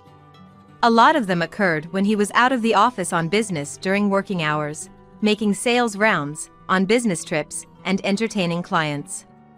Brian was with his mistresses instead, as detailed in the documents. You've been investigating me like this all along? Yes, that's right. That's not fair. Brian threw the documents and photos at me. You used the money I earned for this? No, not a single dollar of your money was used. Liar. You don't have that kind of money.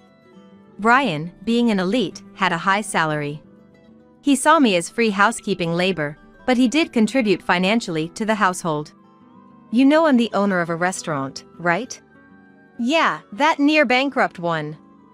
Just a hobby, isn't it? Owner, huh?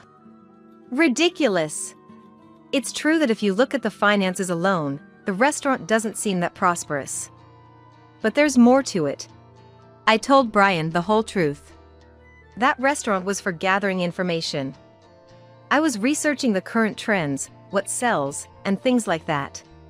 That restaurant, established by my parents, was the first of many. Now, it's a major chain with locations not just in America, but abroad too. The company that acquired Brian's workplace was the parent company of that restaurant chain. This must be a lie. It is not a lie. The location of the original restaurant was ideal for market research.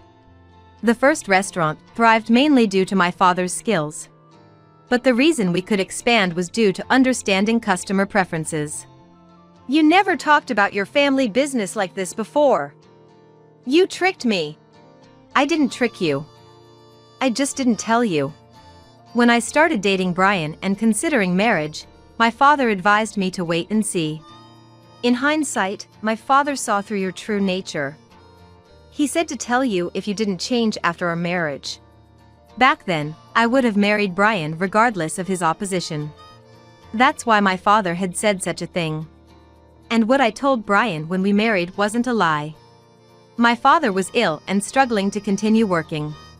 So, he had my uncle take his place as the company president, and he pretty much retired. That's why it was true when I said I took over the restaurant, because my father was sick. He had undergone major surgery and difficult treatments. As an only child, I was still too young to take over the company, so I was in charge of the restaurant, partly so that I could learn new things. My business degree couldn't make up for my extreme lack of experience. I was told that if I failed to run the restaurant, I wouldn't be acknowledged as the successor. So, I worked hard to continue my father's legacy and earn his approval. My father probably warned me to keep quiet, fearing the business might be taken over or ruined by a bad marriage. But I thought Brian was different, and I wanted to prove I could be honest with him. That's why I remained silent. Well, I was disappointed. My father even told me that if Brian wasn't the man I thought, I should resolve it by myself. Of course, that's what I should do. There was no way I could run such a large corporation if I couldn't handle something as small as this. So, I've lived these past 2 years thinking about how I would make you regret it if you didn't show any remorse. Though, at the same time, I hoped you'd change your ways. I sighed, picked up my mobile phone, and made a call. The person on the other end answered right away, so I just said what I needed to and hung up. Immediately, the bell to the front entrance rang, so I unlocked it to let the visitor in. Who's that? Just watch. Soon the doorbell rang, and I invited the guest in. The company president. It was the former president of the company Brian worked for, soon to be mine. The former president bowed stiffly to me. Please proceed. The former president silently handed Brian a document. Termination notice. It was an official document. Brian was being fired for misconduct, including meeting women during work hours and charging personal expenses as business entertainment. In exchange for firing Brian, I promised the former president that he could continue as the company's president, and he agreed to the condition. Even minor misdeeds can accumulate into a major offense. What you did constitutes a serious breach of trust. It's only fair that you're dismissed." Brian stood in shock, but I had no intention of letting him off the hook. "If you understand, would you please leave now?" "Why should I? This is my house." "This place is rented, right?" "The landlord says you can't stay here anymore. He doesn't want to rent it to you." Brian looked completely confused. I decided to elaborate further. "I bought this apartment. And you seem to have forgotten, but the lease was only until last month. So, you no longer have the right to live here. I don't plan on renewing the contract." Brian was speechless. "We'll have to decide on asset division and who gets which furniture, but for now, I don't want to see your face. Could you go back to your parents' house? Sarah is about to be discharged from the hospital, isn't she?" Sarah was scheduled to be discharged in a few days after a month-long stay in the hospital. "Go back and prepare for Sarah's return. We'll communicate through our attorneys about what comes next. Please take him with you." I handed Brian over to the former company president. "If you come back, I'll report you for trespassing. Even though we're not officially divorced yet, if the landlord says no, it's a no." Brian left the room with the former company president silently. There was still more work to be done, but I have reached the end of a chapter. After Brian went back home, I started receiving calls persistently from my in-laws, having heard about the divorce. "Helen, you're so amazing. Why didn't you tell us? You truly are our son's wife. We are so proud of you." Getting a divorce must be a joke, right? Helen, you loved Brian so much. Can't you forgive a fling or two? That's just men being men. At first, they were arrogant, but when they realized my resolve to get a divorce was firm, they resorted to threats. "You got Brian fired. What are you going to do about that?" "We'll demand compensation. What you did is unthinkable for our son's wife. Hiring a detective to investigate your husband's behavior. Imagine how it would affect your reputation if it gets out." When I confidently told them to go ahead with claiming compensation and leaking information about me, they finally shifted to begging. "Helen, I'm really sorry. It felt like you took Brian away from me, and I acted spitefully. Please understand. What are we supposed to do if you leave us? I apologize if I upset you. So, please forgive Brian. If you can't forgive him, how about just us? We were family once, after all." Of course, I refused everything they had said to me. "I've said it over and over again, but I'm divorcing Brian. If you keep pestering me, I'll report you to the police and consider taking legal action." After consulting with my attorney, we sent them a formal warning, and they finally stopped contacting me. I made sure Brian paid the compensation. And I ensured it was paid from the assets we divided. Luckily, his high salary meant he had savings. Now jobless and without savings, he's back living with his parents. He found a job in the service industry that he once looked down upon, working from early morning till late at night. Considering he had affairs with other men's wives, he's also facing compensation claims from their husbands. I hope he works hard and pays it all off, no matter how many years it takes. I talked to the women with whom he had cheated. All of them apologized, saying they weren't serious and were just in it for Brian's money and elite status. While I had anticipated this, any relationship with a married person, regardless of the reason, is a legal offense and can be subject to a lawsuit. I made sure these women understood the severity of their actions by legally requiring them to pay compensation. Hopefully, this will be a lesson, and they won't repeat the same mistake. After that, I officially took over as the company president from my uncle. I appointed my uncle as the chairman to continue receiving his help and advice. Although my father's condition has stabilized, he's not in a state to work. But seeing me take over the company, he started seemed to bring him peace, and his spirits noticeably improved. Occasionally, he still offers his thoughts and advice, which I value greatly. I hope my parents live as long as possible. Right now, that's my greatest wish. I've caused them so much worry by getting involved with such an awful man. I gave my parents a lot of trouble, but I resolved my problems all on my own. That seemed to make my father approve of me as a manager. Next time, I want to meet someone better and reassure my parents as a daughter, but I'm not sure I want to get married for a while. This company is like my child now. I want to raise it and help it grow bigger and better. As a company president, I'm just taking my first steps. But I believe a bright future lies ahead on this path. And of course, I'm still running that restaurant. This restaurant was where my parents began their business, and it was the start of my career. In a way, it's like my first child that I shall cherish for the rest of my life. I want to treasure it forever so that I never forget where I came from. Hey, Abigail. Are you really okay? On the morning of the field trip, I asked my granddaughter Abigail. But Abigail replied, I'm fine. Plus, I'm looking forward to Grandma's delicious sandwiches, so I'm going.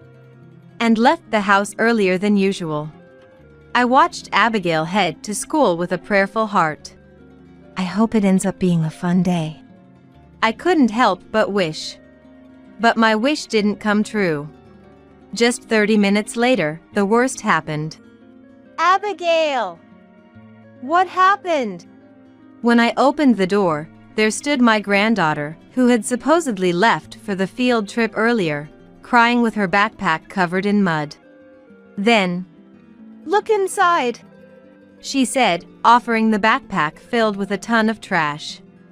I felt a surge of rage at the tragic sight. What is this? As I trembled with anger trying to remove the trash from the backpack. Is something wrong? My son Richard, who was working remotely, appeared behind me. Richard, this, I said, trying to suppress my anger and disappointment, presenting Abigail's backpack to him. Richard then picked up the trash from the backpack and, "Is this?" murmured with a smile towards Abigail. The next moment, "That's great," he said. "Yeah, everyone put it in." I was so happy I cried. Now, I'll be late for the field trip if I don't go, Abigail said, laughing, and went back to school. Left out of the loop, I stood dumbfounded watching Abigail energetically run off. My name is Isabella, a 55-year-old housewife. My husband Kevin and I have been living with our son Richard and granddaughter Abigail for the past 5 months. The reason for our living together was that Richard's wife, Madison, passed away due to illness. Madison had terminal cervical cancer. She always had severe menstrual pains and would often rely on over-the-counter painkillers when feeling unwell. Additionally, she had irregular periods and occasional abnormal bleeding from a young age, which made her insensitive to bodily changes. As a result, by the time she realized something was wrong, it was already too late. When the hospital called to say she needed to be admitted for treatment immediately, I was in shock. Richard told me over the phone that Madison had cervical cancer, his voice filled with despair and powerlessness. The shock of the cancer diagnosis was one thing, but in Madison's case, the cancer had already begun to spread to other areas, making surgery impossible. Therefore, they had to try chemotherapy and radiation therapy. However, the treatments did not have the hoped-for effects. Richard's voice became increasingly dark and weak with each phone call. All I could do was listen to my son's stories. And respond. Then, a year ago, Madison quietly passed away in her hospital bed. It happened just 8 months after the cancer was discovered. If only I had pushed harder for her to go to the gynecologist. After Madison's death, Richard blamed himself for his indifference to her health and fell into a deep depression. In addition to caring for Abigail, who was in the 1st grade, and managing unfamiliar household tasks, he was overwhelmed both physically and emotionally. Abigail, too, seemed confused by the sudden loss of her mom, occasionally crying at night and refusing to go to school.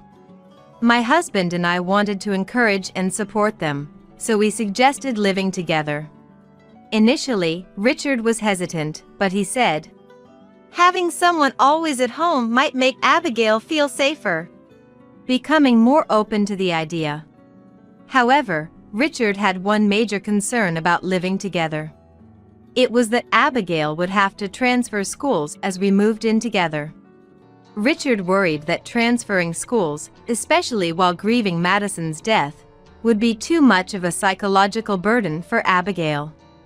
But facing the reality of juggling work, household duties, and childcare, he felt he was reaching his limit. After much deliberation, Richard couldn't come to a decision. So, he decided to ask Abigail herself how she felt about it. "Hey, Abigail.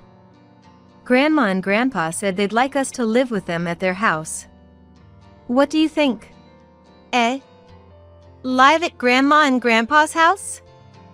I want to go. Is that so? It means you'll have to change schools. Is that okay? What does change schools mean? It means just like moving houses, you'll move to a new school. So, you won't see your current school friends anymore. Is that okay? I see. Does Dad want to move? Dad is fine with whatever. What you want is most important. Then I want to move. That means Grandma will always be with me, right?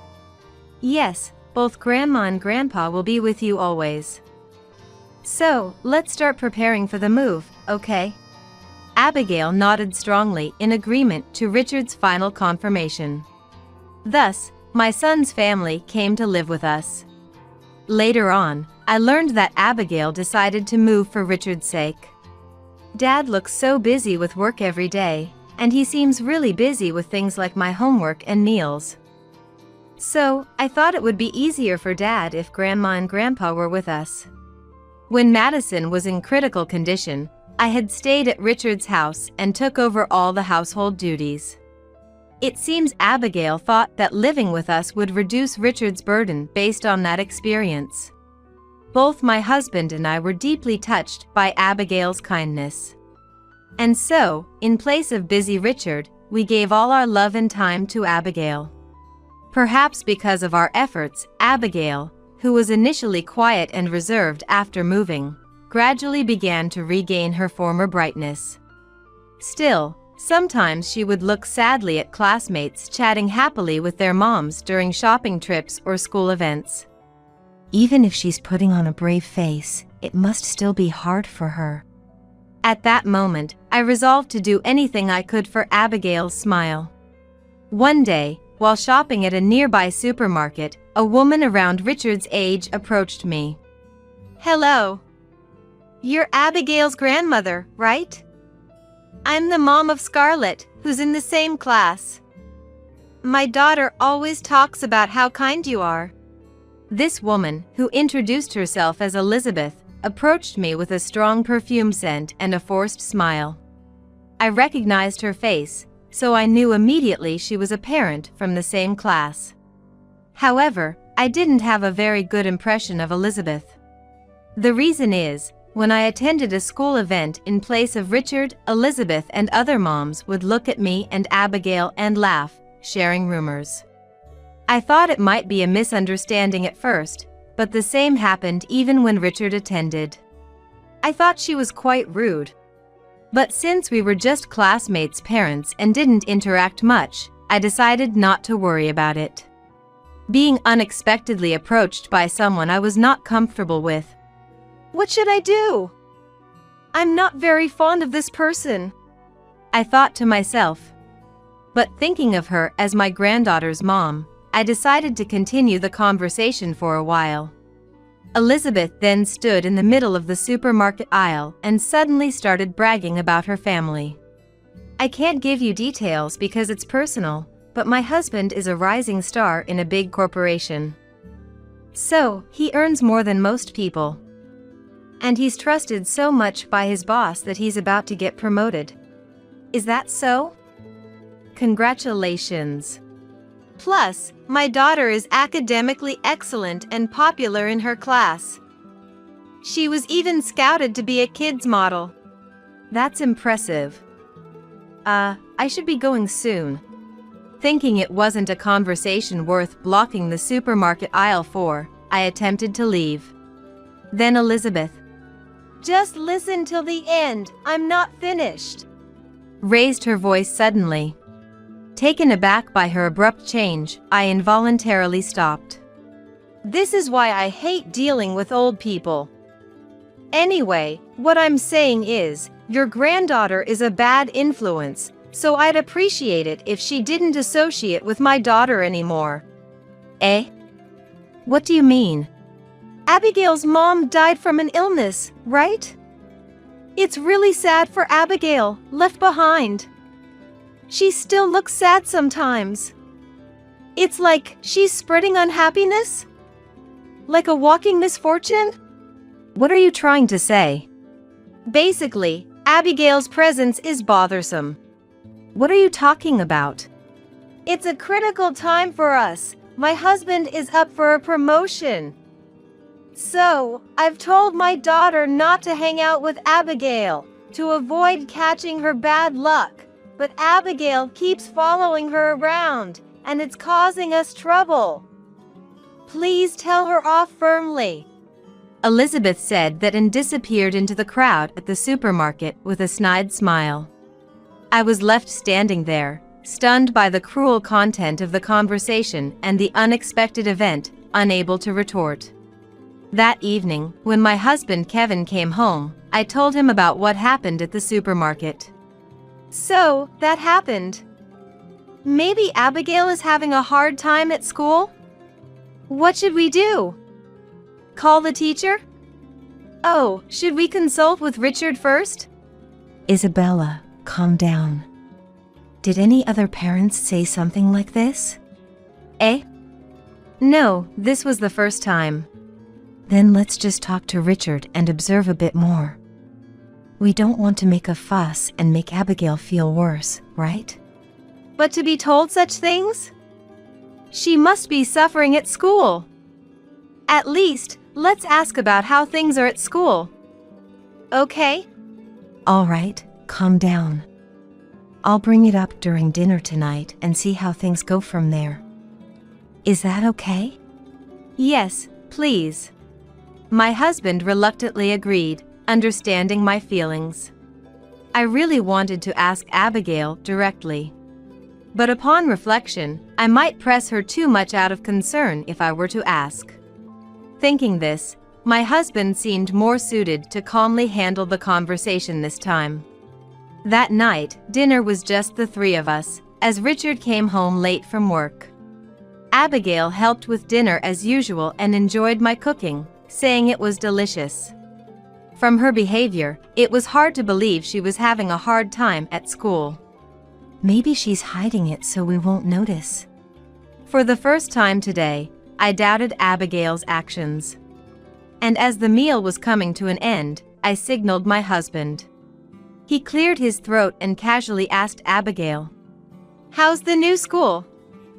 Are you having fun? Abigail stopped eating and was silent for a while at the sudden question. Then, in a small voice, It was fun before, but not so much now. She answered. I thought to myself, I knew it. Then, What's not fun? I asked Abigail. Abigail hesitantly began to talk about what was happening at school.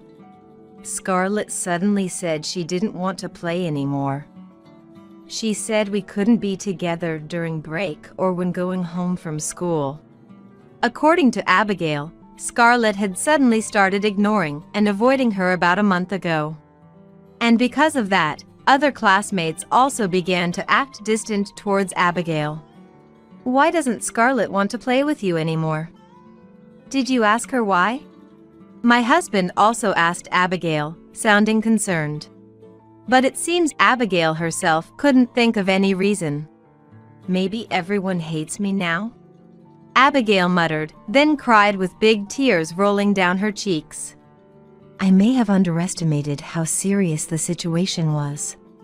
I quietly stood up, hugged Abigail, and gently rubbed her back.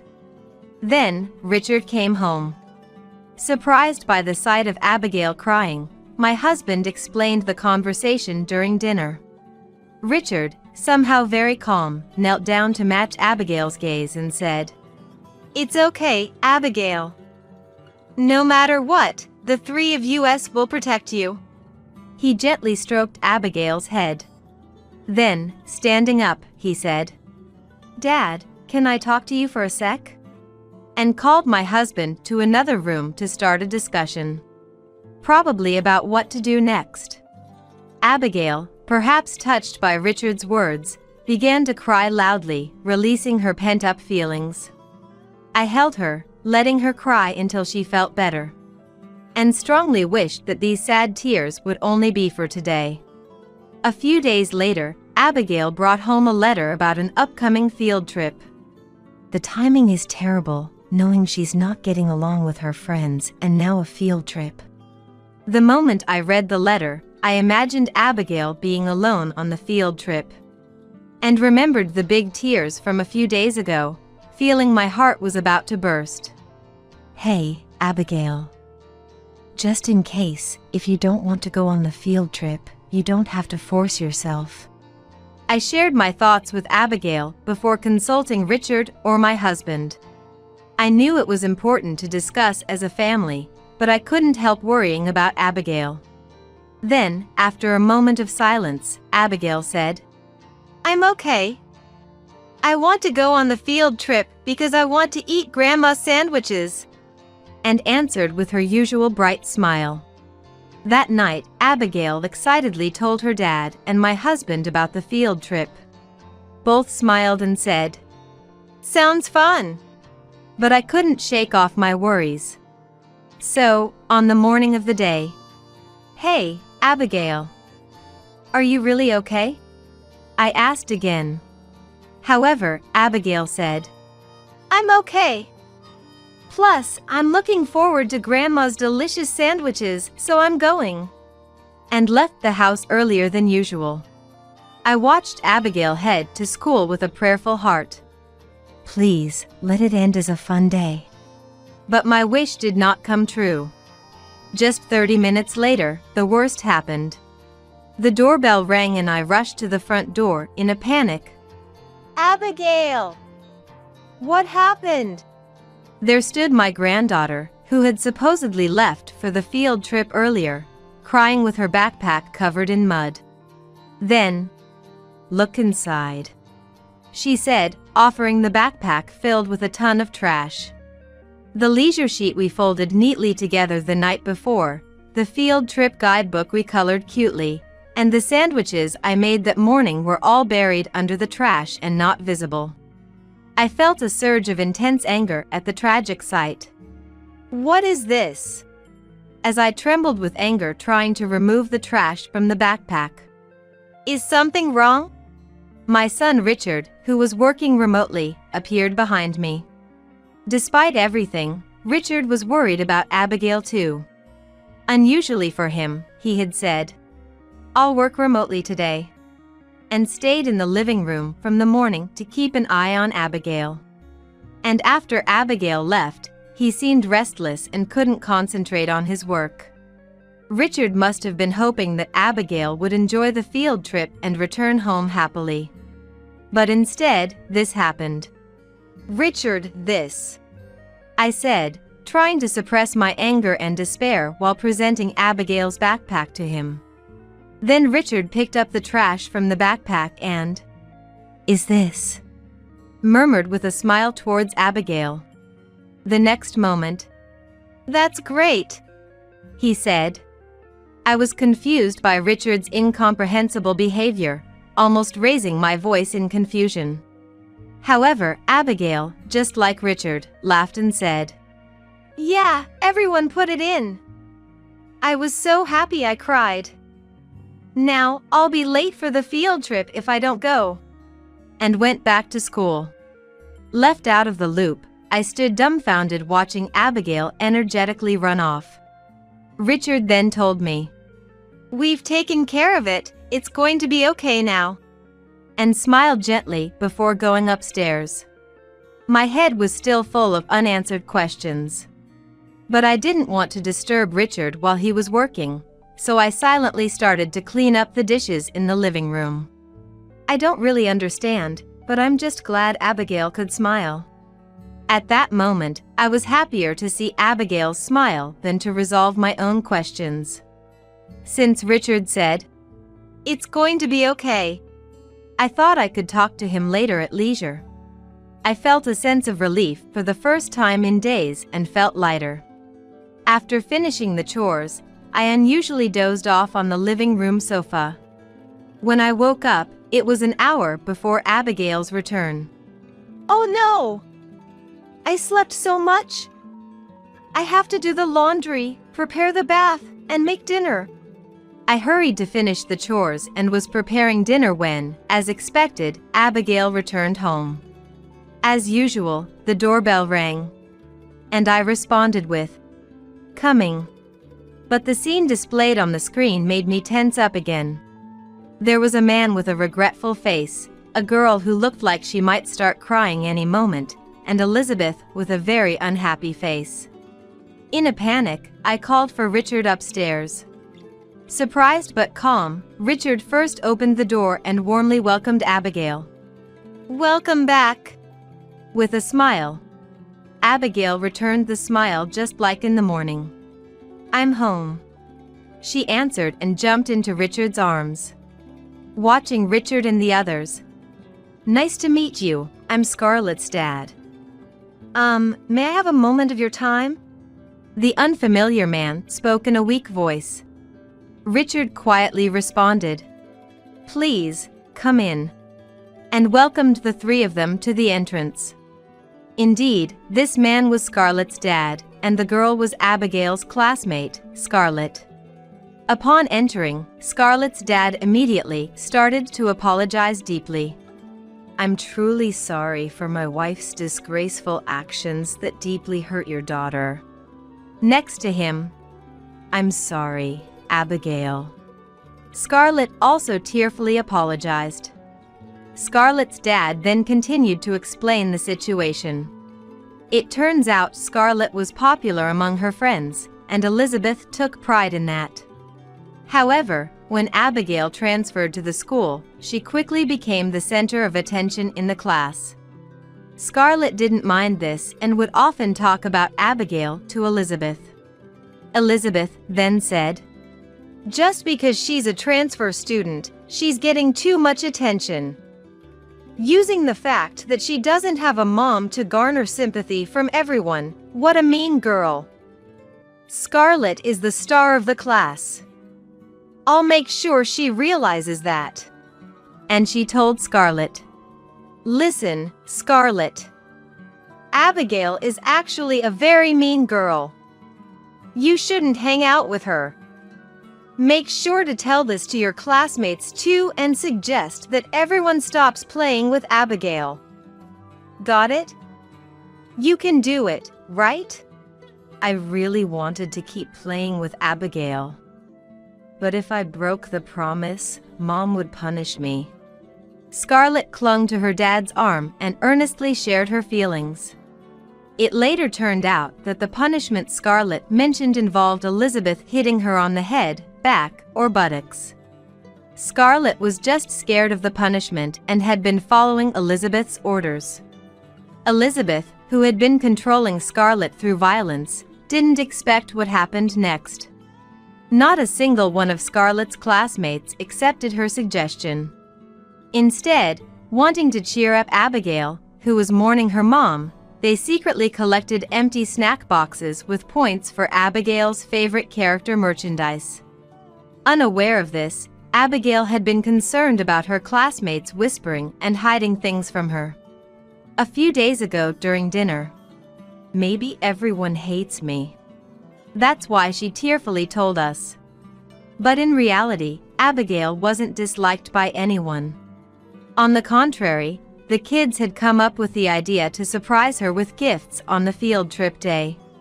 Abigail went to school earlier than usual that day because her classmates had called her out for the surprise. When she arrived in the classroom, her classmates filled her backpack with those empty boxes. Wow, thank you, everyone. Oh, I need to tell Dad and Grandma about this. I'll be right back. Abigail excitedly left the classroom, clutching her backpack. But she tripped and fell at the shoe lockers, getting her backpack covered in mud. That's when Scarlett happened to pass by. Abigail, are you okay? Yeah, I'm fine.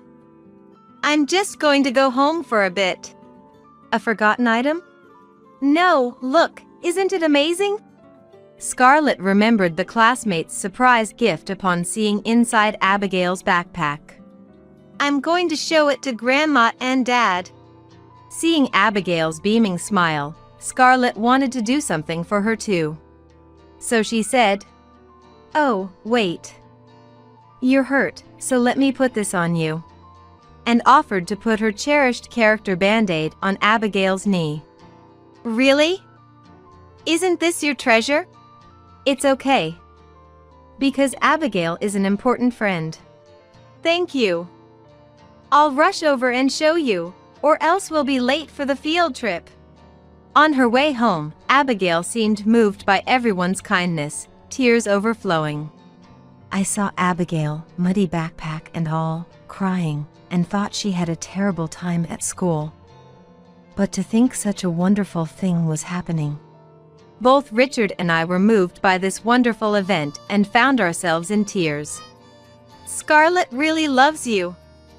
So, if you don't mind, please play with Scarlett again. We'd really appreciate it. Scarlett's dad said this and then apologized deeply once more. Your feelings have come across clearly, so please, no need for apologies. Abigail, you can make up with Scarlett, right? Yeah. Scarlett is an important friend. Afterward, I'm so sorry, they said, apologizing repeatedly as the three of them went home. Throughout this conversation, Elizabeth didn't say a word. She glared at us the entire time with a look of dissatisfaction. To hurt a child and not even apologize. I thought Elizabeth was rude and selfish for just standing there without apologizing. But I was about to learn that wasn't the case. What? Scarlett's dad is Kevin's subordinate? After Abigail went to bed, I reported the evening's events to my husband, along with Richard. It was then, from Richard and my husband, that I heard the true story.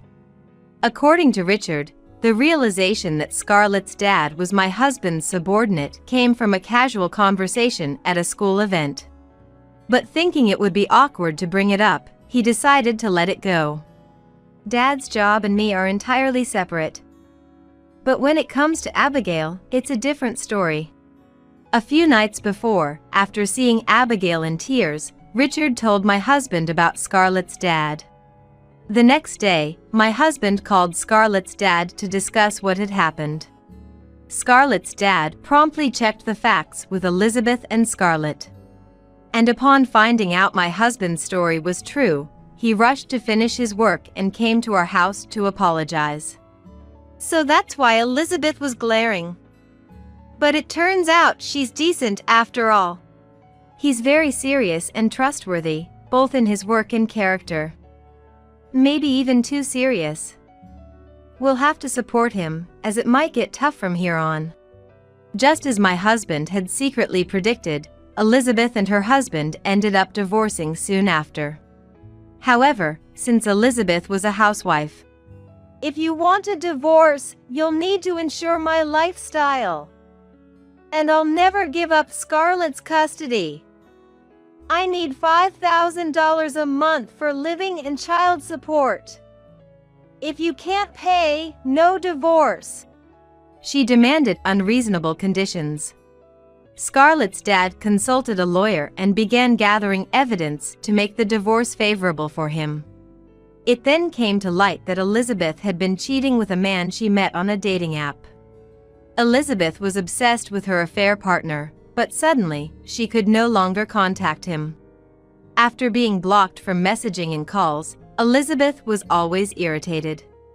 And that irritation gradually turned into excessive expectations for Scarlett. You have to be the best at lessons and school.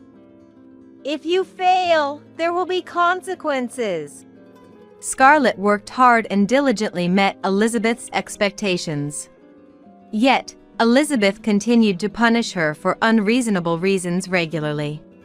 This was officially recognized, and Scarlett's custody was granted to her dad. He even demanded compensation for the affair, and Elizabeth, now working part-time, is struggling to pay it. After this event, a pleasant change occurred in our home. Abigail, who previously only had my husband and me to play with after school, now had a playmate. And that was Scarlett. To be honest, I didn't have a very good image of Scarlett. But after the divorce was finalized and she was freed from Mom's control, Scarlett turned out to be a very kind and considerate child. Above all, Abigail's joyful smile when playing with Scarlett said everything. Since then, Abigail and Scarlett have been playing together almost every day. I am now very happy to see Abigail smile every day, something I've always wished for. And I plan to continue pouring unwavering love into Abigail, hoping this happiness lasts forever. I wish I never had a daughter. My mother Chloe screamed hysterically. Once you're in high school, you're out of here. My father David threw things as he spoke. Our younger brother Daniel, years apart, looked at us with a mocking sneer. This house is like a dwelling for demons. Even without a place to go, we must leave soon. For the sake of my precious sister Sophia and my own life. My name is Amelia. This spring, I joyously turned 40. When I was about 20, I thought being in my 40s was ages away, but after turning 25, the countdown of age seemed to speed up. But back in my teens, every day felt endlessly hellish. I have a twin sister, Sophia. Our family runs a small chain of restaurants in the city. Well, it's just about 3 restaurants, nothing grand. It's not an age-old family business. It expanded to 2 under my grandfather and just 1 more since my father took over. Once you step out of the local area, almost no one knows our restaurant's name. Our small restaurants hardly stand a chance against the big chains. Yet, my parents always had this strong sense of being business-owning family. My father was saying so, especially when it came to the issue of succession. My parents unusually desperate, even from a child's perspective. First off, as twins, we were always told, you'll be future star CEOs just for being twins. Grow up beautiful. Thus, from a young age, we underwent rigorous beauty care. It would have been better if we were plain, but unfortunately, we inherited good looks from our reasonably attractive parents. Under their educational policy, we had our eyebrows neatly done as soon as we were aware, and my mother would apply lotion to our skin every day after bath. I wonder now if slathering all those chemicals on a young child's skin did more harm than good. On top of that, we had our own beautician by the age of 5. Unbelievable, right? I've never heard of anyone else having this, but it's true. I couldn't share this with classmates without making them jealous. We were also under strict weight management, hardly ever indulging in sweets or hearty meals as kids. My maternal grandparents, coming from a more typical employee family, tried to treat us with homemade dishes and snacks, but my father disapproved and my mother followed suit. Consequently, we became distant from my maternal grandparents. Due to differing educational views, Don't interfere anymore. our parents would lash out. We had lessons too, piano, ballet, and skating as well, since it could connect us with rich heiresses. We were never pampered. To our parents, we were products for the future. Everything was for the sake of expanding the business. As a child, I didn't realize this and genuinely believed, I'm loved by my parents. Their strictness is a sign of love. Someday, I'll take over the business and make them happy. Sophia thought the same. But then, a life-changing event occurred. When we were in elementary school, a baby brother was born. Named Daniel, he was the only boy in the family. Seeing him, a boy is more suitable for succession. Our parents decided. So, they shifted their focus entirely to him, stopping all our lessons and even the strict beauty regimen. The beautician was gone. That would have been fine. But then one night, I overheard my parents talking. I never really wanted a daughter. I thought twins would be good for publicity, but if it's a boy, I couldn't care less. Yeah, I agree. A woman isn't suitable to take over the company. All our shop managers are men, and it's better if men are in charge. When you think about it, having 2 daughters is just a waste of money. What should we do about it, then? They were talking about us as if we were just some bulky trash they needed to get rid of. Up until then, I had convinced myself that their recent coldness was just because they were busy with our little brother. I couldn't comprehend what was happening. After that conversation, I slowly began to notice a change in how they treated us. First, we were forbidden to go out and play with friends on holidays. My mother explained, you could get hurt. But we always ended up helping at the main shop on holidays. In essence, we were being used as pieces of the household to prevent us from going out and playing. It must be a strategy thought up by our parents to make up for lost time. When we served food to the customers, "What cute twins! Good for you, helping out," they would say. There's nothing praiseworthy about it. We were being forced to do it. My parents, getting carried away with the situation, started making us work in the shop on holidays, doing simple waitressing, and eventually even had us sing and dance to popular songs. We're known as the lovely little sisters, and needless to say, our popularity brought more customers to the shop. But nobody realized that our freedom was being sacrificed behind the scenes. On weekends, we were sent to the shop. Don't let your grades drop. It would look bad. And on weekdays, despite being elementary school students, we had to study late into the night. We couldn't slack off in practicing the songs and dances for the shop. Our overly packed schedule, like that of an unreasonable full-time employee, left us exhausted every day.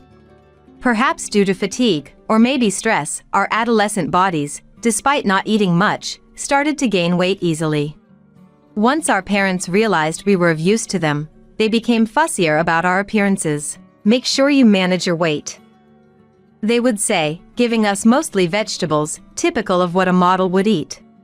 Although we were never denied food, such a diet was too healthy for a growing teenager. Because of this lifestyle, there were times in middle school when I missed my periods. Meanwhile, my brother Daniel, who had been doing karate since he was young, didn't gain weight easily. He was treated differently. "If you're going to be a future entrepreneur, you need to know good food." And he alone ate high-quality ingredients. For a teenager, resentment over food is significant. The treatment from my parents, coupled with the disparity in meals between us siblings. It was enough reason to resent Daniel. I think it was only natural that the bond with Sophia would become stronger. One day, after dedicating our youth to the shop and house, and even beginning to resent our parents, my father called us. "It would be embarrassing if word got out that an idiot came from our house, so make sure you go to a high school with a good reputation." He said so. It was the beginning of 8th grade in middle school. Despite barely managing our grades while helping at the shop, it was impossible to meet such expectations. I asked if at least we could be excused from helping at the shop, but he didn't listen. "Getting into a famous high school becomes a marketing slogan," he said. There was no fighting back for a mere middle schooler. "If you end up in a low-tier high school, don't bother coming." Threatened like this, we studied desperately. In the following year, my sister got into the high school our parents wanted, but I didn't. My father was furious, throwing things around, luckily not hitting anyone. But I was terrified he might hit Sophia, who was trying to protect me. My mother also holding her head. "Why has it come to this? Why are you so useless?"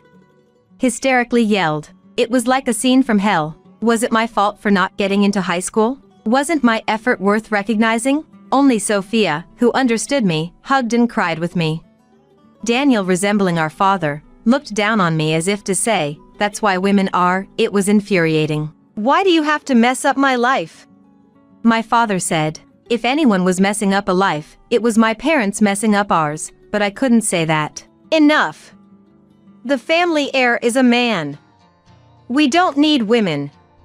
Should have done this sooner. Listen, we'll pay for the tuition, but don't you dare come home. It looks bad. Once you two are in high school, both get out. Don't ever come back. He slammed the newspaper on the floor. At that sound, Sophia and I flinched, looking at each other, tears in her eyes. We couldn't stay here. It wouldn't just be high school. College entrance would be the same. I was a bit weak today, but I am her older sister. Understanding my intention, Sophia nodded. Indeed, she's my other half in this world. Quietly holding each other's hands, we glared at our parents. Understood. And simply replied. My father said, you'll come crying back, but I won't help. But I thought I was not going to cry. A few days later, on the night of our middle school graduation, Sophia and I left home. For about 2 days, we slept in a park, but noticing a homeless person watching us with a creepy smile. We realized living on the streets wasn't feasible for 2 kids. There were no adults we could rely on. That's when the faces of our maternal grandparents came to mind. They had been estranged from us for scolding our parents about proper child rearing. Maybe they would be on our side, but our hope was dashed. Even after explaining our situation to our middle school and borrowing a phone from our former teacher to contact them. I'm sorry, but we don't think of her as a child anymore. We don't want to have anything to do with you guys either. We were rejected by our maternal grandfather, Andrew. Apparently, unbeknownst to us, my mother had been extorting money from them. It was understandable that they wanted nothing to do with us. Just when I thought nothing was going right, how about coming to my place? It might be cramped for 3. Our former teacher Scarlett offered. We knew if our parents filed a missing person report, it could jeopardize Scarlett's position because of us, runaway girls. But we also knew our parents wouldn't bother. Most importantly, there was no one else we could unconditionally trust and rely on. We said, please, teacher. With asking for shake hands. Sensing our tension, Scarlett joked a bit. Understood. And smiled. Thus, a new life began for Scarlett and 2 of us. Even if you're a bottom-tier high school, you still pay tuition. Our parents said they'd pay for tuition, but in reality, we were treated as if we declined enrollment. They would have thought once we left home, it should be better to spend all the money on Daniel. We can't even go to school. As we were disheartened, Scarlett offered. Can you do part-time? I wish I could cover all expenses, but it's a bit tough right now. I'll support you in other ways. Like this. Right. High school students can work part-time. We weren't like before. Realizing that, it seemed Sophia had the same thought. We don't need money. But could you help us with our studies? Scarlett was surprised at our request. Of course, but what will you do? We'll save money working part-time for a year. No, 2 years. Then we'll go to high school. But our studies might suffer. That's why we need you. You can rely on me for money. No, it's not that. Relying on you would feel like losing to our parents. It's probably just us, but we want to prove them wrong on our own. She was silent for a while, contemplating. It's understandable. We were planning to delay it for a year or 2, just out of spite for our parents. Was it the right resolve, or just childish stubbornness? After a pause, all right, she said. A year later, Sophia and I worked multiple part-time jobs and, with Scarlett's advice, entered an online high school. It was cheaper and we could continue working. We also rented a room next to Scarlett's house. We didn't want to compromise her position by living with her continuously. Though we never wanted to contact our parents again. We need your consent to rent a house. We reached out. As long as we don't see your faces, do whatever. And they agreed easily. In reality, we hardly lived in that room, mostly staying at Scarlett's place. But it was a necessary precaution. Scarlett helped pay some of the rent. We refused to let her pay it all. She supported us thoroughly, from studies to personal life.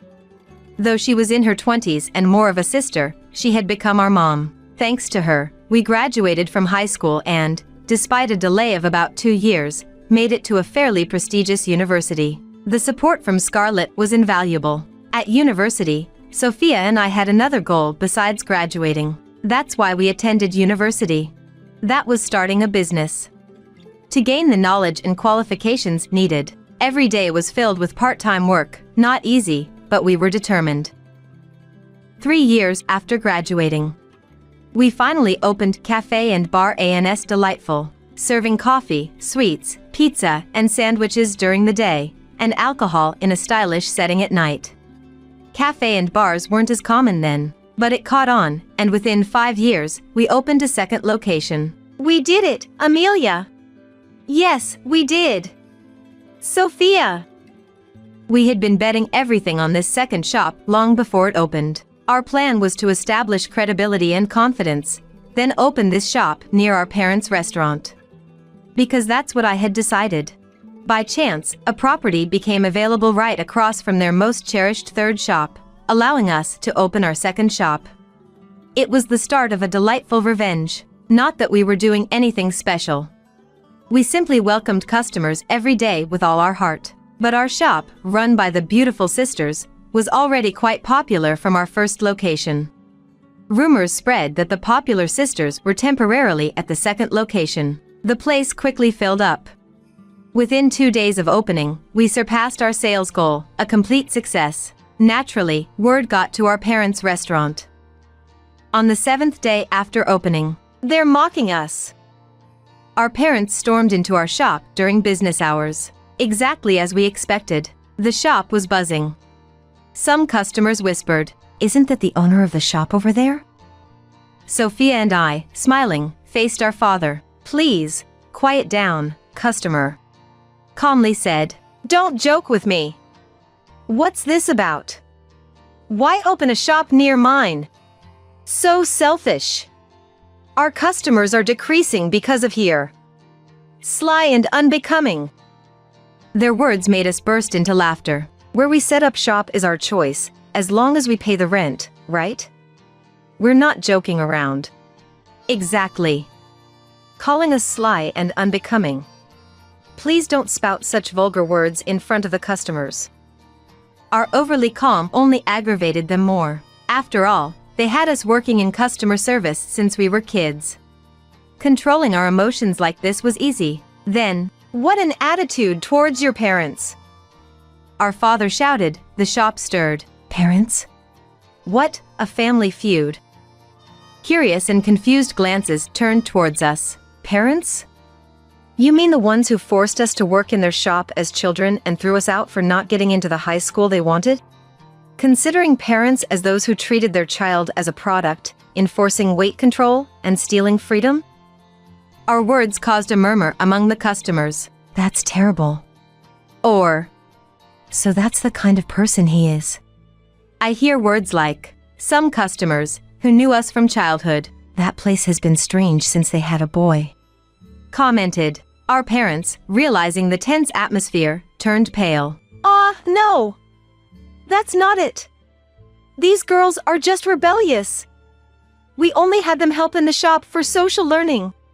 Our father was explaining with an over-gesture to everyone, but it backfired. I can't believe it. They must be telling the truth about their father. Isn't it a case for child services? Admitting they had to help is just ridiculous. The customer's exchange was unstoppable, and he kept repeating, That's not it. but no one listened. Our mother, I protected these kids. trying to claim her innocence, said, Could you please leave? You guys are disturbing the other customers.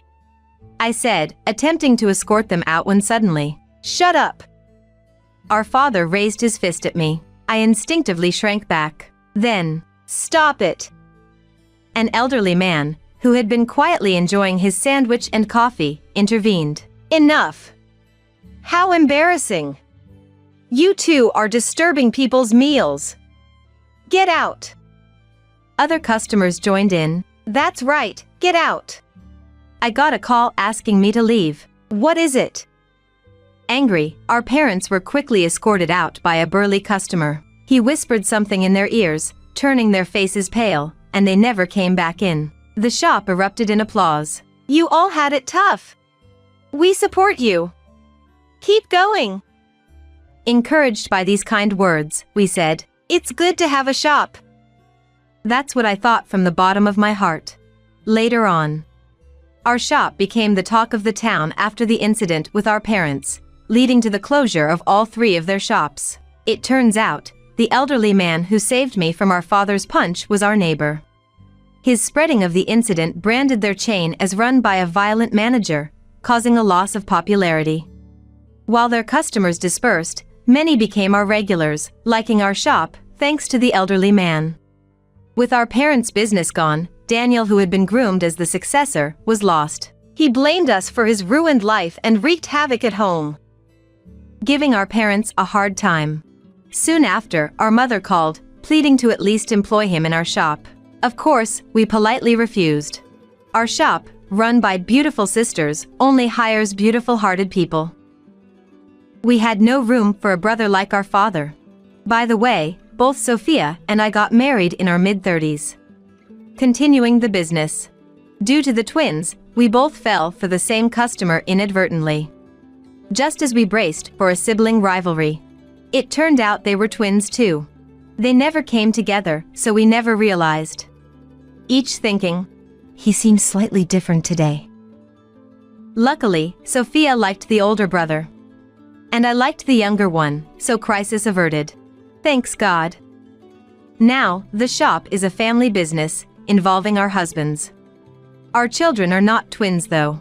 All they look so alike with each other as they could be siblings, the power of twin genes. We have no plans to train them for business, but seeing their interest in playing shop, they might be standing at the shop's front soon. What a joy that would be. As for our teacher Scarlett, she married around the time we opened our shop. Now, you two are settled. Saying so in her happy wedding, which was impression. Recently, her family has been visiting our shop, continuing our family's close relationship. We've repaid all the rent and support she gave us, but I still want to repay her in various ways. She was more than a mother, a sister, and a mentor. A person who gave us immense and warm love. Someday, we hope to return love to others, like she did. First, to guide our children towards a bright life. All right, let's keep up the good work today.